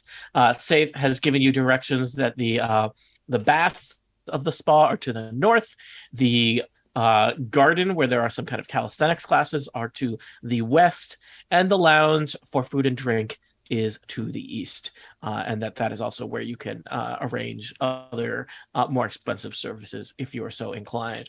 So we'll say that you have all kind of emerged from your little changing rooms, either having changed or having put fluffy white robes over your armor and things. I guess I would ask, I think there was some discussion of that at the end of the episode and between episodes. And who is I guess who is conspicuously, some of you have the ability to, I guess, just have your weapons and equipment are kind of magically concealed up on you, or, your weapon is that you punch things. Who is, I guess, not leaving things behind in a locker? Lone Walker, is that? Lone Walker from the start has made it very clear, even to the anime boy, that he's here to find his friend, and that's the story. At least he doesn't really know this person, and is not here to bathe. So he is going to continue wearing what he wears. And if he's told otherwise, then he would have a disagreement. Are you wearing a big fluffy robe over that, or just no? No, not even that. And Safe says, would you like to leave your backpack here? I think you would be more comfortable. I assure you it will be very safe, but you are a guest here. Whatever will make you comfortable. I have walked hundreds upon hundreds of miles with my armor and my backpack. I feel much more comfortable and at home in this. Taking it off would make me uncomfortable. I just think maybe, perhaps hundreds of miles, you would like a bath? He kind of sniffs. And Lone Walker smells delightful. Oh, interesting. Okay, like lavender and citrus. Pardon me. I speak too soon. Whatever you, Mr. Lone Walker, however you will be your most restful time here at the Temple of the Restful Lily, do not let Sith intrude upon you. Let's see. Townley, you're in a robe. The robes do have very luxurious pockets if you need to, put some small items in there. I'll just remind you, each of you presumably had a backpack with all kinds of traveling junk in it. And so it's just up to you. What are you actually carrying around in your pockets or not? Nyasa, I think you were another armor or not person. Nyasa, she says, I would feel naked without my armor. She then proceeds to take her armor off. Okay. I was going to say, Nyasa lives at the challenging intersection of what is worse, to not have your armor and be anxious about that, or to be conspicuously stand out and anxious about that. So which anxiety will win? So Say says, so please enjoy yourselves. the gardens, the baths, the lounge, whichever they're all open, whichever you will be most comfortable with. The temple is here to serve your needs, and just kind of spin gesturing in several different directions. So I will ask each of you, or you can travel in pairs or in groups, but, you may wish to split the party. Where are you interested in going of the aforementioned locations in the Temple of the Restful Lily? Let's start with Townley. Townley, pick a direction. I'm going to go north to the baths. I am going to lean over to Nyasa and whisper, maybe you should take a look in those lockers to see if Anthrax left anything in them. They're locked, but, wink, wink. I like your thinking. Can you get Anime Boy out of here? That's not as canonically his name. French Anime Boy. Sure. There's no Fantasy France either. Goblin. I'll put my hand around Saith's shoulders and say, show me the baths, young man. All right, Saith and Townley head north. I'm just moving your tokens over in that direction. Nyasa, am I to presume that you are hanging back? I'm going to have a look at the sort of his desk and see if there's any sort of sign-in book or anything. Okay. And anything that would map lockers to people. All right. Valente, where are you headed? I'm going to the bath. All right, north with Saith and Townley. Mhm. Jasper.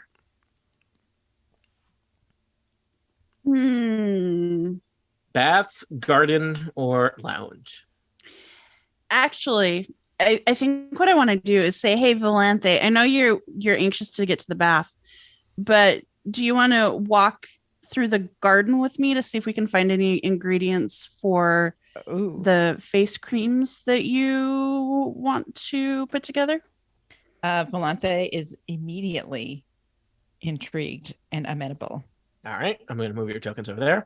Lone Walker, what are you feeling? Gardens? I hate Lounge, to be bath. contrarian, but Lone Walker doesn't hate to be contrarian. So, or to go other place. So let me ask you this: did we get like a little fantasy bracelet that you just shine at Anime Boy so you can come back in, or is it like if I walk out those front doors, I'm gonna have to pay again? Because you're not gonna have to pay again. Okay, I think that this is a high scale. They recognize your faces. I guess. Got it. Because I think Lone Walker is. I mean. Well, everybody else is wearing embroidered robes. That's true. But maybe I stick out not only because Goliath, but also because he's the one who doesn't. Mr. Goliath, you must be here to visit with your cousin who just checked in ahead of you. That will be 5 gold pieces, please.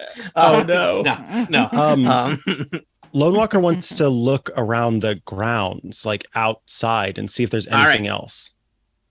All right, I think we have, it seems like you have separated into roughly 4 groups, though Nyasa might join one of the groups relatively quickly. So you have split up to cover more ground. I think I will just start with Townley, and I guess I'll kind of we'll deal with each of these in the order that I randomly asked you. How's that? So Townley, you have created a perfect distraction for Saith by asking for a tour. So Saith opens the doors to the north of the lobby and shows you into the baths of the Temple of the Restful Lily. I'm just going to move your tokens ahead of you there and talk to you about what you see in this lovely place and read some descriptions from the book for all of you. So the kind of warm, wet air greets you, Townley, as Saith opens the double doors heading north into the baths, and you are looking into a large, kind of cavernous, white marble chamber. Some big pillars hold up a vaulted ceiling above you. The main feature of this room is a huge steaming pool of turquoise water. It's a large open air bath. There are some other guests here in their matching robes, kind of dangling their feet in the water. There are kind of steps leading down from the little walkway that goes around it into the water. There's some benches around the perimeter of the room.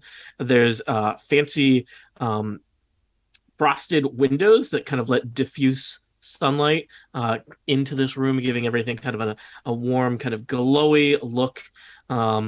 And it's just, I don't know how Townley feels about different types of climates, but it's, it's warm and kind of humid in here. And says, this is the main feature of the Temple of the Restful Lily, our baths and hot springs. It is fed by a natural hot spring, which is why the temple was built here also many years ago. And it is the waters are very rejuvenating, very relaxing. I think anyone who visits the Temple of the Restful Lily will benefit from some bathing, and or at least to feel the water upon your tired feet. We are very, very proud of it. He kind of gestures around dramatically. It looks very nice. I look around. I would like to first see if either of the people you mentioned are Fanthrax. Yep, both of them. Oh, no. Sorry, no. Two of them. You are looking around to do that. Give me a quick perception check.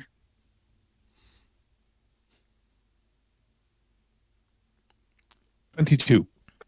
You look around. There are 4 other people in this this room. There's a kind of older looking human, and he is actually like swimming laps back and forth in the pool. There are 2 they look like they are halflings, they're sitting on the ledge of the pool with their water up to their kind of their knees, dangling in the pool. And then off in the corner reading a book, but looking kind of relaxed, kind of, I think, half inclined on the a stone bench. It looks like a gnome. So human, 2 halflings, and a gnome. And I will detect magic. The water appears to be magic. Oh, of what school of magic, may I? That's always the thing that comes up with detect magic, and I am not sure. Don't worry about it. It is. I mean, it seems to be a magical kind of healing, restorative kind of thing. That's cool. You also, you know what? This is the first time you've detected magic on in the thing, right? And you're, I assume, looking around with it, right? Yeah. Yep. I feel like there's no way that I can get out of this. Saith appears to be have some magic cast on him. Is it illusory magic? It appears to be illusory magic. Possibly, to enhance his appearance. Anime boyishness. Mm-hmm. Is that a spell? Like the sort of anime boy look? I think that you would perhaps be able to determine that it is. I think it might be seeming is the spell, but basically kind of a glamour type spell has been cast on Saith, either by himself or by somebody else. Sure, makes sense. Not my problem. Yeah. Hey, he works in a spa, people. I believe people can look however they want, man. Yeah. Yep. I will fling my robe aside. I assume everyone in here is naked. No, but okay. Wait, you said to take off my clothes and put on this robe, and you took me to a bathhouse. Did I say take off all your clothes? Also, many of the people are wearing robes, so they're by definition not naked. I'm going to be honest. I've never been to a bathhouse or any kind of spa. I don't know how this works, but Townley, you do you. All right. Well, I take my robe off and I get into the pool. All right. Townley, the water is really, really nice. It is warm. It is steamy. And you just feel like, I don't know. It's probably been a while. I think adventurers do not have access to a lot of bathing setups in the Dungeons and Dragons world. I think it's just, it is few and far between. And some of you may just, live that way. But it feels real good. And in fact, if you were suffering from anything that a greater restoration spell would resolve, there's a variety of curses and ailments that would be a big deal for. You would have that. Have that removed from you. Oh my God, my memory has been restored. No, it's fine. No. Maybe your eyes are going to turn normal now. No, I don't think that's a curse. It's a gift from the Queen of Air Darkness, right? So yeah, it just feels real good, and the water, it's just real lovely. It's kind of steamy, and yeah, it's great. Wow, this place rules. Yeah. The water kind of next to you swirls a little bit, and a kind of watery face rises out of the water and greets you. Hello. Welcome to my spring. I hope you enjoy it. Are you the water? Yes. Well, sort of. I'm a naiad. Oh. My name's Serena.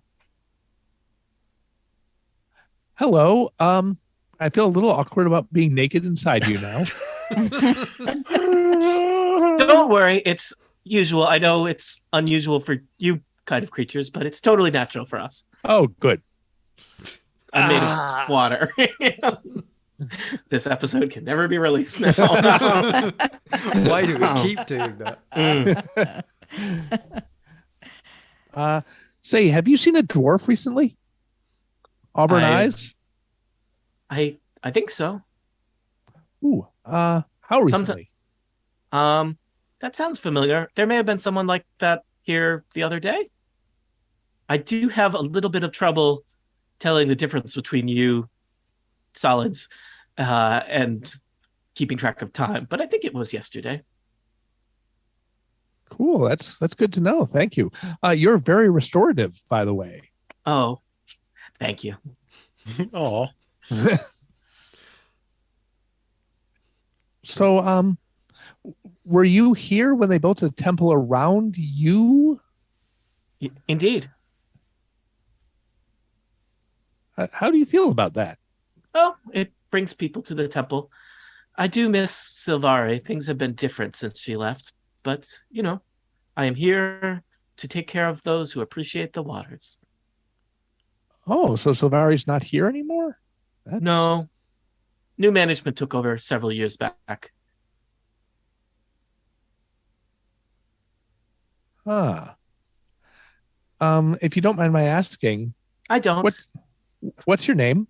Oh, my name is Serena. I'll put that in the Roll20 chat. She said. Thanks, Serena. That's very nice of you. When the new owners came in, was it a hostile takeover or was it friendly? Oh, I don't know the details. I tried not to get mixed up in solid business. Yeah, that makes sense. I get that. Well, unless there's anything else, please enjoy your bath. Thanks, I will. And she just kind of turns, the water is just water again. Serena is gone. All right, I'll relax against the side of the pool and try not to think about it. Yep. Meanwhile, Nyasa Nightweaver, you are in the area of the changing rooms. I think, Saith, you have a couple minutes that Townley has bought for you by distracting Saith, and then Townley jumped in the water and Saith left. So everybody else has gone away. I'm just on my own in this area. Right. So I believe so. First question, is the lockbox with the money in it still here? You saw that it went into a drawer in the desk. Okay. I open the drawer and I look for said lockbox. There's a lockbox with an extremely mundane lock on it. Okay. Thieves' tools were in my dressing gown. Let's see if I can get this open. Remember when I said there would be no danger in splitting the party as long as you didn't get into trouble? Just reminding you of things I said. Please continue. There'll be a quiz later. So I rolled. What would that be? What would I add to it? Probably your dexterity modifier or your thievery. Then that skills. was a 21. You have. It's like it might as well have been an unlocked box for you, for Nyasa. You pop open the box, you do 0 damage to the lock. You feel confident that you could, and this was kind of a simple metal box with like a slot in the lid that Safe was using to collect the money, and inside it looks like possibly there have been a few other people in addition to yourself that have come in since the last time the box was emptied. But yeah, so there's probably about 45 gold pieces in the box. Okay, I take out 35, leave 10 in so it still rattles. Got and it. I take the money and I put it in Jasper's locker in their bag. Okay. So you then break into Jasper's locker. Give me another thievery check. Okay. Better 19 plus 4. So yeah, 23. Okay. These locks are a little bit more significant, but again, no trouble for a master thief and assassin such as yourself. You pop open Jasper's box. Jasper, what kind of things are in your storage locker? I imagine there's your monk robes. What else do you got? There's a backpack. I'm assuming. I've got my my short sword, my darts, some brewer supplies, my herbalism kit. There's a playing card set. Wow, you travel a lot of stuff for a monk. Yeah, no, I do not pack light. Yeah, I don't wear armor, so that leaves me a lot of carrying space for. I just feel like other traveling with brewer's equipment seems like cumbersome. Look, you never know. Yeah, you never know when you're gonna want. Take the copper pot off your back. Ingredients. In there. Yeah. I mean, why pay improvised for weapon? It comes in handy. Yeah. All right. So you have access to that locker. I'm gonna stash the gold in there, log everything up, put it all back as it was, then start my actual mission. And... Oh God! Where are you putting it? Like, am I gonna notice it when I pick up the coin purse, or no? is it gonna be like in your somewhere? Like the giant barrel that is part of the brewer's equipment. Like, okay. It's going to be at the bottom of that, under like a layer of grain or whatever is part of that. Okay. Next to the ergometer. Yeah. So, I probably like weigh it down so it doesn't like, jingle as you walk. Okay. But I figure nobody's going to check the monk. Anyway, so is there anything on the desk that would indicate whose locker might be whose?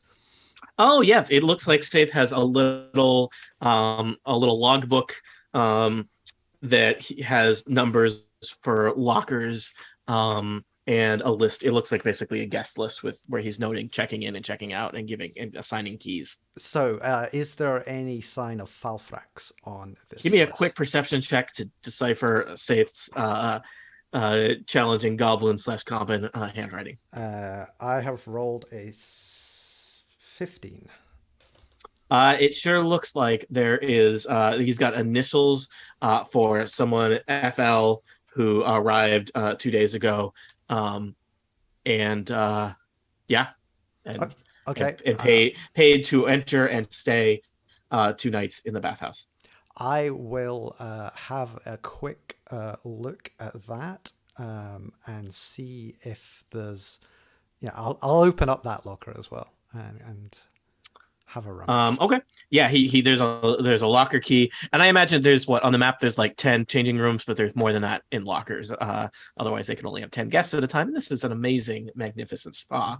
Tony, don't be like a lazy video game designer that's not accommodated for a variety of people. Yeah, there's I would say there's 20 or 30 lockers. You figure out which number was assigned to FL. You go over, you pop open that locker, and at this point you've opened a variety of lockers. You hear Saith bidding adieu to Townley. You pop open that locker behind the changing room screen, and the locker is empty. Can I roll? You want to roll perception to see how empty it is? Yeah, I want to know if it's really empty. Okay. There's dust in there. Yeah. Roll. Give me a quick perception check. 19. you are like feeling around in it to making sure there's not like it's something invisible or that it's got a false bottom or something, and it's just an empty locker. I close the locker and go to the baths as well. All right. Saith pops into the lobby just as you like, bonjour, the baths, they are this way, and holds the door open for you. All right. Meanwhile, let us continue kind of counterclockwise. Jasper and Valente, I think you were going to go explore the gardens, if I'm correct. Mm-hmm. Let me reveal the gardens on the map for you. So the gardens are to the west of the lobby. So there's kind of you're stepping outside of it, but it's walled in. So you're within the temple grounds, but there's not a roof over your head, as it were. And there's this stone wall with some little iron things around it. Lots of ivy growing up, but there's kind of a small garden here. There's kind of a big open kind of field in the middle of it. There are some people in white robes kind of like hopping up and down. There seems to be an elf who seems to be leading the activities, but there is also a little path that goes through kind of a scattering of trees and bushes. There's some stone benches. Also, off in one corner, there's like a big kind of tree, and in the shade of the tree, there's a bunch of kind of looks like kind of strength training stuff, some stone and metal weights, and some wooden poles and heavy sacks strewn about. And the elf seems to be kind of she's barking orders at the various people who are hopping up and down doing fantasy jumping jacks. Okay. I ignore. I'm definitely not going to be joining that calisthenics, but I scan to see if there are any dwarves who might match the description of our so-called friend. All right, give me a quick perception check.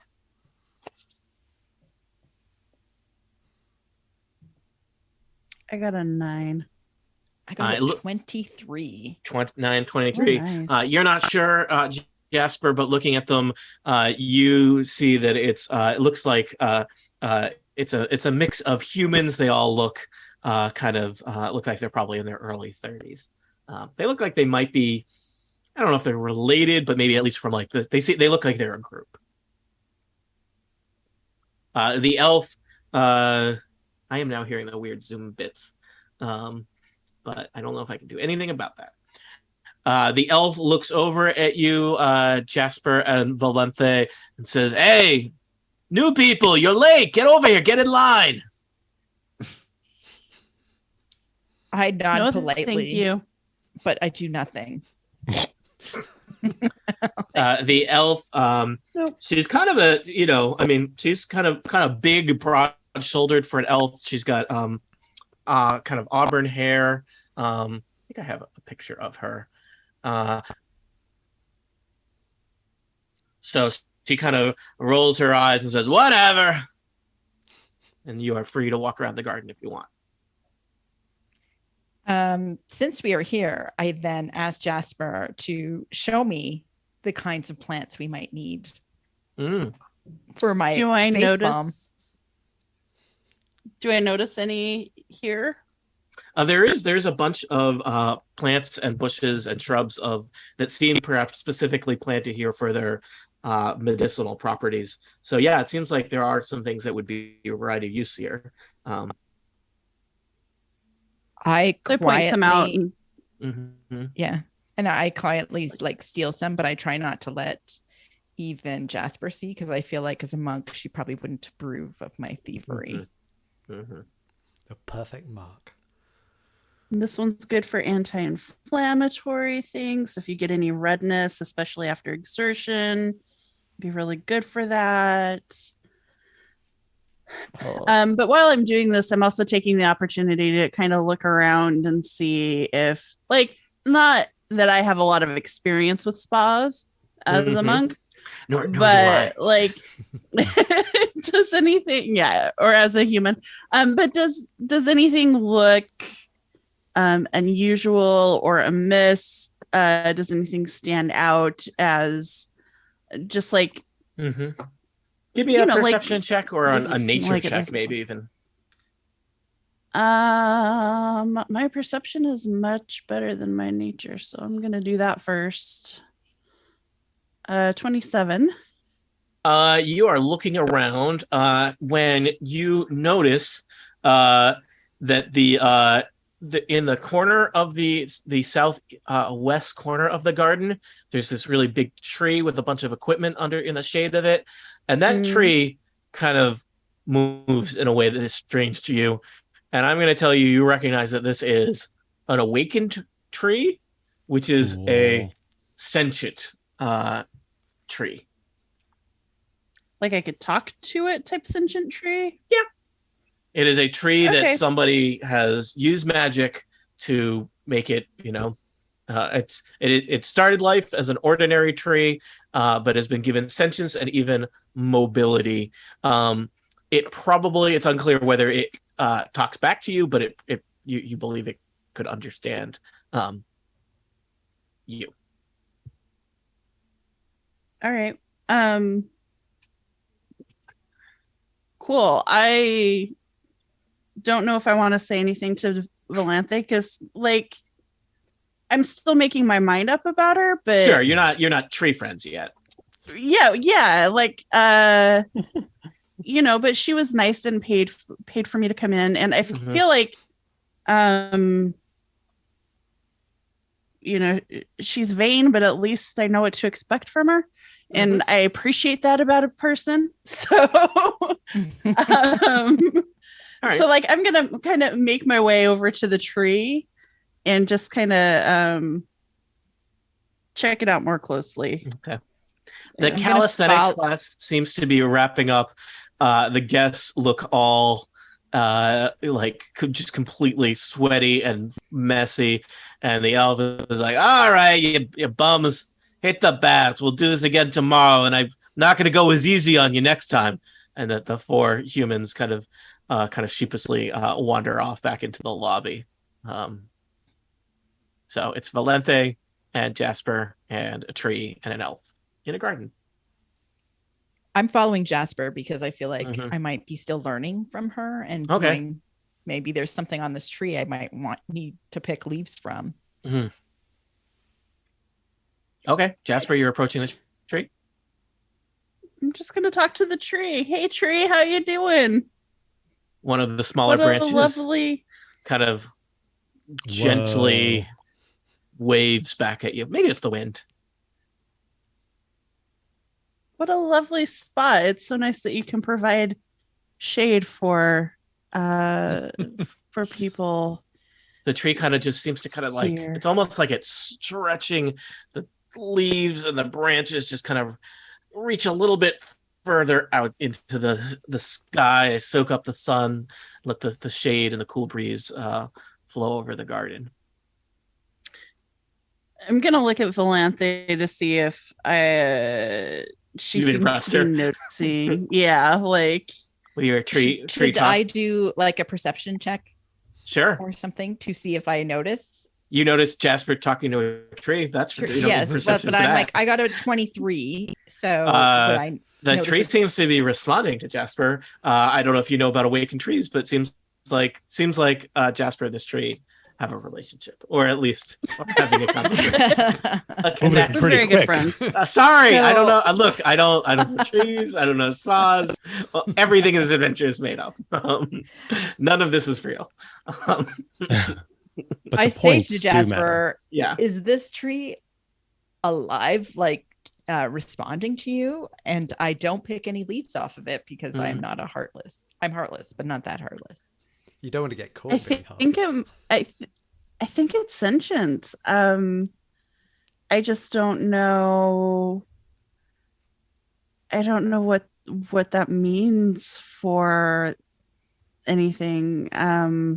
While you're kind of contemplating this, the elf kind of jogs over to the two of you, and she's still kind of like jogging in place and says, "Hey, you two aren't messing with my tree, are you?" No, we were just admiring it. It's beautiful. Okay. Oh, thank you. What do you know about this tree?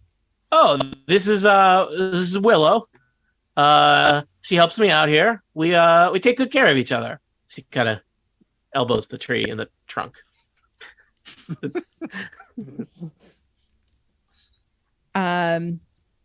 You must be new. Is this your first day? Welcome to the Temple of the Restful Lily. Thanks. I'm really looking forward to going to the baths or getting a massage. Oh yeah. Well, if you are interested in getting any kind of sweat on before you take it easy, well, I'm Azirsa, and I would be happy to help you out. That's what I do. Thank you, but no. Oh, okay. Maybe you'll feel different tomorrow. Probably not. Acerbic. Could you spell your name in the Roll20 chat real quick? Sure. How long have you worked here? Well, my sisters and I own and operate this place for almost 10 years now.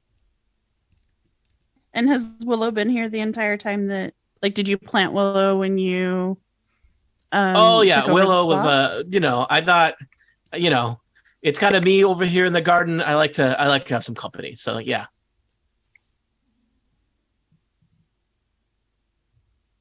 Does she do anything other than like special, other than just shading and existing? Oh no, she helps out with the advanced workout classes too. Like, does calisthenics as a tree? We do a little tug of rope. We do some. She helps me with doing a little bit of. Tony is forgetting the actual word for it. Is it just jump rope? What is the thing where you jump a rope? Jump rope. Okay. Is there like a fancy version of that? It's just Double Dutch is a fancy version of jump rope, but I don't think that's what you have. Yeah, do we have Dutch? Do we have Holland in D&D? No, we do. She's my partner. We do a variety of things where you need two people to do stuff for the guests. And you know what? Here, I'll show you. And Azirsa scoops up. There's a sack underneath the tree, and she kind of dumps it out, and it's just a long chain. And she throws the chain kind of up one end of it up into the branches, and she runs out about 10 feet. And they're swinging the chain over and over again. And she's saying, and the people jump up and down inside this and not get hit by the chain. It's good for you. Huh. Yes, I'm sure it is good for you. Gets the blood flowing, opens up your lungs. Yeah. Pores. You don't want your arteries open. Let me. That's what we do to people. Just opens up your veins and lets that blood get real oxygenated. Getting it back in, that is not so easy to do. But once no, trust me, a good workout. A meal and a bath feels very different after a good workout. Sure, you can take it easy for a day, but I think after that, you want to get the blood pumping. You want to feel alive. I get that. She starts jogging in place again. I have a very physical job, and I don't exert myself unless I'm working. Whatever you say, princess. We were supposed to meet a friend here. I was wondering if you've seen a dwarf around lately. I don't know if we have any dwarves staying with us right now. I haven't had anyone in my classes like that. All right. Inside. Yeah, that's a good idea. Good idea, mystery voice. I got a 17 to insight. I can pass probably that on through. I don't think we had dwarves in weeks. She says evasively. Okay. Interesting. Definitely not any with auburn eyes. I mean, we didn't mention auburn eyes this year, so no, I was just offering that as a tidbit. Totally One of the kinds of dwarf we haven't had is the kind with auburn eyes. Yeah, I was just being complete. I asked the tree if the tree willow has seen any dwarves. The tree doesn't talk, so the tree kind of shrugs. You roll insight on a shrug, or a tree shrug. Valente, Jasper, anything else from you, or we'll cut over to the Lone Walker. I think we can cut. All right. Lone Walker, you have left the Temple of the Restful Lily. You have strode out through the doors. I assume you closed them behind you because you're not a monster. I was not born in a barn. I didn't want to say anything bad about centaurs, but yeah. So that kind of a monster. What centaur? There's no one here in general. So you know that the structure is in a little grove, and there are two other structures behind it. I don't know if there's other things you wanted to if you had a specific destination other than explore. I want to go behind the main building to check out the structures there. I will ask you relatively academically and not in a foreboding way. Do you want to head to the east or the west? Let's head to the east. All right. So you walk around the Temple of the Restful Lily. It is a big structure, so it takes you a little while to get around it. There's a bunch of you can see windows all along the wall, but they're kind of set high in the wall and with kind of either stained glass or kind of frosted glass, so there's not any kind of easy way to look in to them. But I'm going to just reveal more of the map if you want to bring your token around the backside of the temple. As he's walking up this way. Those things on the map that look kind of like amoebas, those are trees. So you go take the long path around the temple and are looking. There's kind of a there's an open green space behind the temple. There's a path leading from the temple to one of the two structures behind the temple, and the two structures are on the right or eastern side. There is a circular short tower. It looks like it's probably about 3 stories with a peaked roof, and there is kind of a well-kept path that runs from the temple to the tower. I will tell you you could probably just see from here, there's some gargoyles kind of flanking the ornate door to the tower, and there's a sign, I'm going to say with pretty large lettering on the tower that says like staff only. In the western corner of the grove behind the temple, there is a kind of squat, more square-shaped stone structure, which is over on the left side of the map, and it is all kind of overgrown, and it looks kind of maybe abandoned.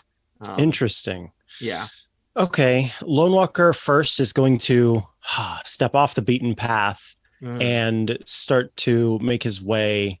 He just wants to look on all around this tower without walking like directly in front of it. So he kind of steps off the beaten path so that he doesn't get spotted by anyone, so that he can make his way around the tower and just see if there are any places of ingress, if you will, that are apart from that front door. All right, you're just going to do a quick. It's not a very big tower. Does not take very long to walk around the tower. There's a couple windows on the ground floor, but they're all kind of tiny, skinny, kind of arrow slit style windows. And they're more like that up on the second and third floor. It looks like the only obvious ingress and egress, especially for a creature of your proportions, is the door on the ground floor, kind of that connects with the path to the back door of the temple. How tall is the window? Let me just check if there's a canonical answer, but I think the answer is not very tall.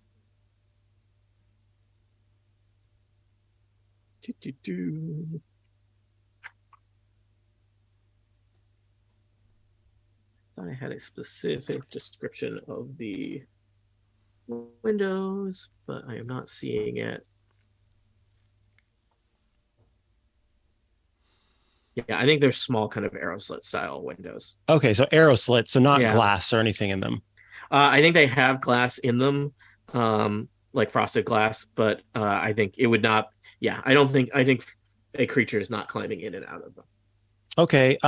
Then without Lone the use Walker of magic or something like that. Yeah, Lone Walker goes to the back, wherever there's one of those arrow slit windows. Sure. And he sighs. Mm-hmm. And then he takes the haft of actually no, he takes his quarterstaff and he like hits the window in an attempt to break it. Okay. I am not going to make you roll to break a window. Thank you. And he peers inside. And then he misty steps indoors because he's fey touched and can do that. Oh, wow. Excellent. Let me just check that I've got you just picked a window on the backside of this tower, so yeah, I know where that connects to, but you didn't necessarily know. So yeah. I'm gonna reveal part of the tower for you. Excellent. So you have arrived in a little room. It's kind of shaped like a Trivial Pursuit wedge because it's it's a because the tower is circular and it's in a section of the tower.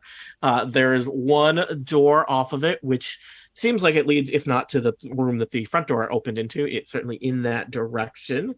But you appear to be in somebody's quarters. There is a bed here. There's a wardrobe and a dresser. There's a mirror against the wall. Yeah, you're in someone's room. Interesting. Well, I'll roll for perception to see. Elevor would be pumped because there's a bed, but yep. Lone Walker couldn't care less. Let's see.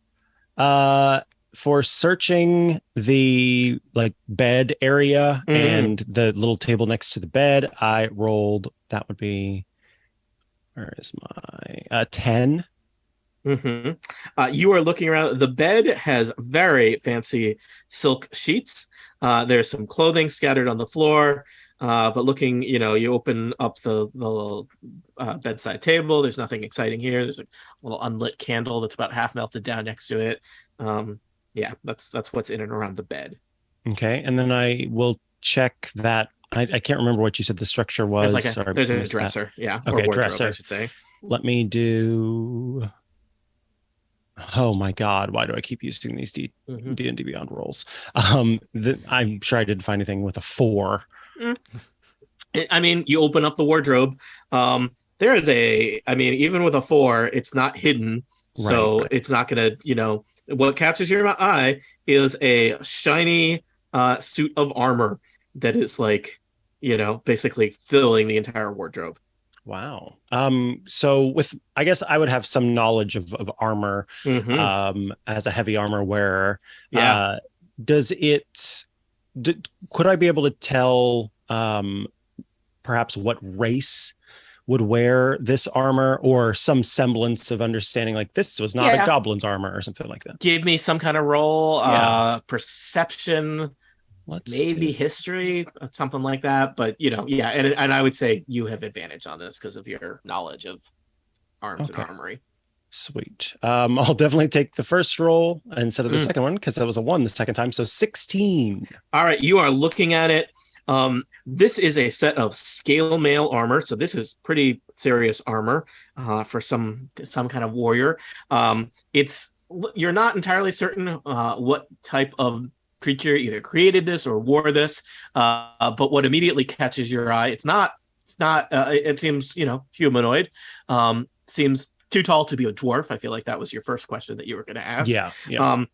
So once you rule out that it is not a dwarven armor, or at least it would be kind of very tall, skinny dwarf, it does seem to be, as you're looking around it, it has a hole for a tail, as if the person who wears this armor has a tail.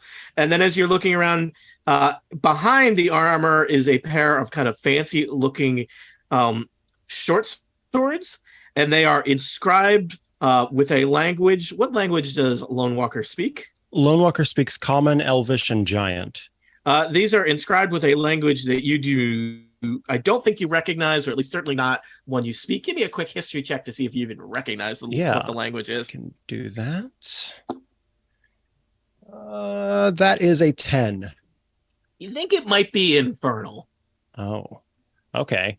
That's concerning. So just to sum up, you have found a fancy suit of scale mail armor customized for the owner, who might have a tail, and there are 2 fancy matching short swords, possibly inscribed with infernal glyphs. Oh God. Are there any? Oh, and actually, if he has even an inkling that might be what it is, he sort of recoils in disgust. Mm-hmm. They also look expensive. So. I think. Are the swords small enough or thin enough to be shoved out of the arrow slit window? Yeah. Okay. I think so. He's just going to toss them out there. Okay. Just outside real quick. Okay. Just like, get them out of this room. Ah! Oh no, somebody back there. Yeah. And then is there another structure in this room? I see there's like one in front of the bed, but I don't know what that is. I think you have at this point investigated this room. Sweet. Okay. I guess I'll go to there's a set of drawers with fancy but mundane clothing in it. Actually, you know what? Give me a quick perception check. All right. On the clothing. That is, what is my perception? 12. They look fancy. Got it. All right. That's what you see in here. Lone Walker, I think I'm going to let you do like 1 or 2 more things, and then perhaps we'll jump onto other people. Yeah. How's that? That sounds good to me. I'd like to approach the door and slowly open it. All right. You're approaching the door that leads out of these private quarters and slowly opening it. Does slowly suggest to me that you were doing a stealth check, or is that just a descriptive word you're using? I will do a stealth check. I won't like it, but I will do it. You do wear armor, so I'm guessing you're I will like it. I got a 17. All right. You stealthily peek open the door, very quiet, very stealthily, to look what room is beyond this. And I'm going to reveal a little bit more of the tower for you, Micah. You are looking into what looks like the foyer, entryway, vestibule of the tower. It is not empty. I'll just tell that to you right away, because I'm about to read a description that doesn't get to the occupant until the very end in traditional Dungeons and Dragons room description. So you're looking into the foyer. There's some kind of decorative big vases with kind of like sticks in them placed around the room. There's a kind of large rug in the middle of it. There is a spiral stone staircase that looks like it must be in the middle of the tower leading up. There is a door that leads out of the tower. There's another door that leads to another chamber on this level of the tower. But the occupant of this foyer, there's a very elderly looking dragonborn. So dragonborn are humanoids with dragon-like features. And it looks like it's kind of an old, feeble looking dragon.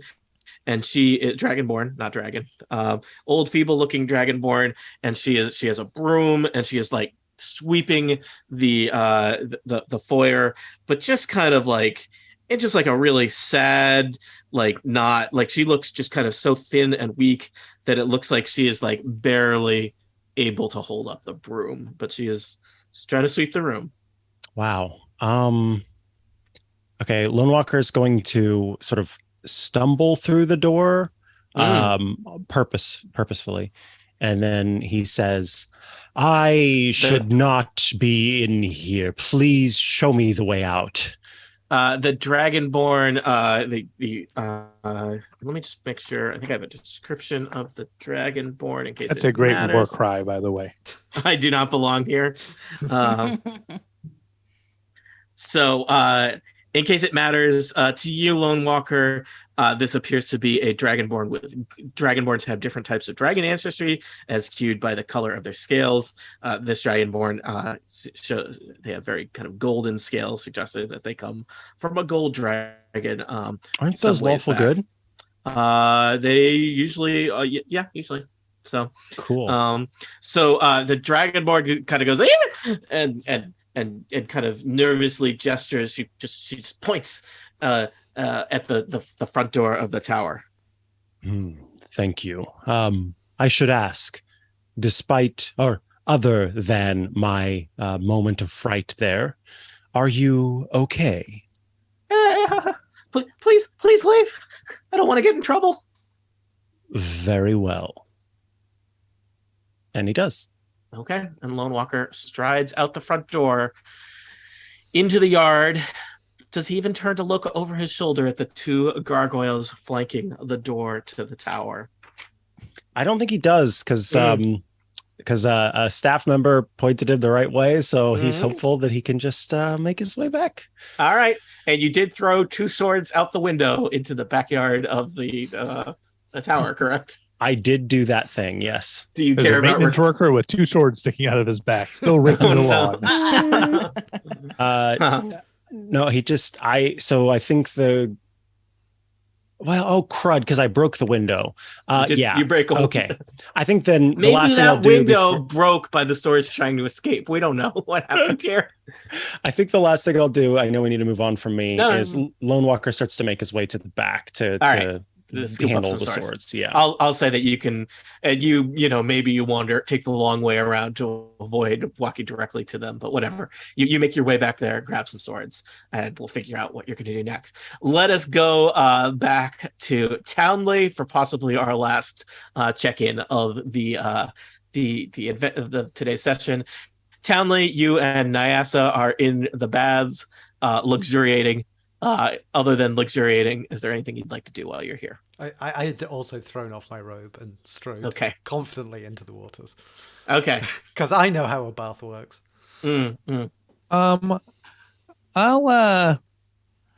edge along the side of the pool until I'm near those halflings. Mm-hmm. So how'd you guys find out about this place?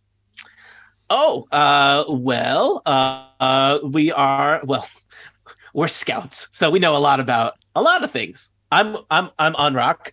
This is my partner, Michelle. Hello, Unrock. Hello, Michelle. I'm Townley Mountain Taker. This is Nyasa. Nice to meet you. We got here from a portal that came out of a book. Wow, that's wild. Yeah, but you guys just walk here? Yeah, well, I mean, we took a caravan, but we're here from Waterdeep. Gonna spend a week. We try and do this every couple of years. It's it's scouting. It's hard work. You gotta take care of yourself. Oh, you do this every couple of years? Mm-hmm. Were you here when please hold. I can also fill in a word for you if you need my Sylvari. So were you here when Sylvari Silversong owned the place? Oh yeah. Well, I think that was probably toward the end of her management time here. But yeah, we were here I think once before before the sisters took over. Oh, the sisters? Who are the sisters? Oh, you haven't met them yet? They'll be around. There's 3 elven sisters, lovely people. They run the place. This is their operation now. Huh. Well, it's really nice. Yeah, I'll say. They really upped the game. I mean, Sylvari, bless her heart, but things were a little more basic back then. Just the pool, probably, or what? Yeah, there was the pool was the feature of the things. The sisters they put in the lounge and the the special services and whatnot. There's special services. Is there a secret menu I should know about? Any tricks you can tell us about? A little insider. Michelle kind of elbows Unrock in the ribs and says, he shouldn't say this, but well, obviously there's what's on the menu, and then there's the special services. Ooh, see, I'm not up on the podcasts and YouTube videos about this place. What's on the secret menu? Well, I mean, I haven't seen it myself, but you hear things, and we've been here a couple times. There's the special treatments that the sisters offer themselves. That I'm talking a little bit beyond haircut and a manicure. Michelle, look me in the eye. Oh gosh. You got it, mister. What are these secret treatments? Well, again, I don't know the details. I have not taken them myself. I hear they're a little pricey, and I think it's one of those if you have to ask, you can't afford it kind of deals. And we're working stiffs over here. I didn't ask how much it was. We can afford anything. They say, and again, don't mean to be talking out of school here, but they say they can make you younger. They say you can make you stronger, maybe even a little faster, maybe a little smarter. They say they unlock the best versions of yourself. I've already had the best version of myself opened up. I mean, hey, we all have, but some of our best years are behind us. Have you guys ever heard of the Queen of Air and Darkness? Oh God! Do you have a moment to talk about the Queen of Air and Darkness? Thankfully, Townley, for you. Thankfully, Townley, completely naked, and has no pamphlets on it. I bet they found a way. Tell me more. Tell me more, and we fade to black. Monty, is that okay? Yes, absolutely. Okay. Will Onrock and Michelle want to hear more about the Queen of Air and Darkness? What is going on at this ball? What secrets might the sisters be hiding? Who does that suit of armor with a tail slot belong to? And why do they have two infernal swords? For answers to questions such as these, tune in next time to Total Party Kill, Candlekeep Mysteries, The Price of Beauty. The end. I think. Is that an okay place to end? Yeah. Yeah, great place to end. Absolutely.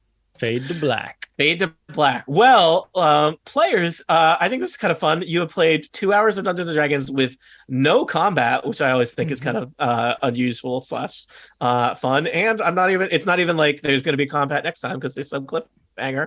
Though Lone Walker broke a window. So, I did temporarily roll for initiative, and I got a higher one than the window. Yeah.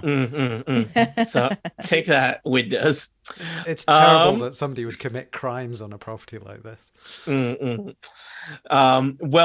Bootleg / live stream. We will be back. We do have our next session scheduled. We are going to be playing some more in July. Am I remembering correctly? Yes, July 10th. Also a Sunday. I suspect we will not be concluding the adventure that day, but we will be playing more Dungeons and Dragons. So perhaps you'll hear more from us then. But thank you for listening in the meantime, and we'll see you again real soon. Bye everyone. Bye nerds. Bye. I'm gonna stop my recording. Click. This adventure has a lot of NPCs in it. And possibly a lot of them sound similar, but that's okay. Oh, I've been into I didn't even pay attention to that. Excellent. It's been fun. Yeah. When I DM, I don't try to give lots of voices because I just it's one of those things. It's like a lot of work. I know it's one of those things I've been like pushing myself to do more because I'm not great at it. What I'm really bad at is I try not to make it obvious when a character is like, oh yeah, this character is important versus a character who's improvised. What I'm real bad at is what the heck did their voice sound like last time? Yeah, I do a bunch of voices and then the players go back to a previous NPC. I'm like, oh no. No, why would you do this to me? I think our cute little anime boy is really the goblin / French one. Yeah, I don't think you can surpass that. That is the peak. True. I've reached. Yes, that's your peak. Give up. Well, it's good. It's good to peak. Yeah. But now you have to remember that's how all goblins talk. I forget with French words, but no accent. Well, only if you talk to them in Goblin, I think is how So I forget how the goblin. You had lengthy interchanges with goblins, James, but that was in perhaps a different setting, so we don't know. Yeah, I think so. I don't know. I was just double checking if I could speak. I just thought that would be funny. So it was. Good call. Yeah. That was. I mean, as with many things, it amused me, which is the only important thing. All right, let me give you here. I'll put this in a variety of places. This is the Zoom link, or the Dropbox link. Here it is in Zoom. Here it is in Slack. I have stopped my file. I have saved my file. I have not stopped the Zoom recording, which I'm stopping now. I'm gonna stop the bootleg. Also, so we'll play in July. This adventure is probably about 6 sessions long. I guess it is a little bit like, you'll also notice this is not one that's particularly on rails, in that it's like, you're in a spa. What do you want to do? Who do you want to talk to? Yeah. And it is not like, obviously you're supposed to go here and this is supposed to happen. So it is a little bit more open-ended. And I guess if you want to just keep talking to NPCs after NPCs, you can stretch it out real long. So yeah, but I hope it was mildly entertaining for you. Absolutely. Yeah. I just want to go to a fancy spa now, though. I've never been to one. Oh my God, I want to go to a spa. It seems it's really growing on me as an idea. So I want to go to a fancy spa, have a variety of treatments, and not actually pay for any of them, because I keep cycling money through the cash box. Right, I'm going to end the stream. All right. Oh, I didn't realize we hadn't already. Well, let me talk about some of my favorite felonies. You were telling an interesting anecdote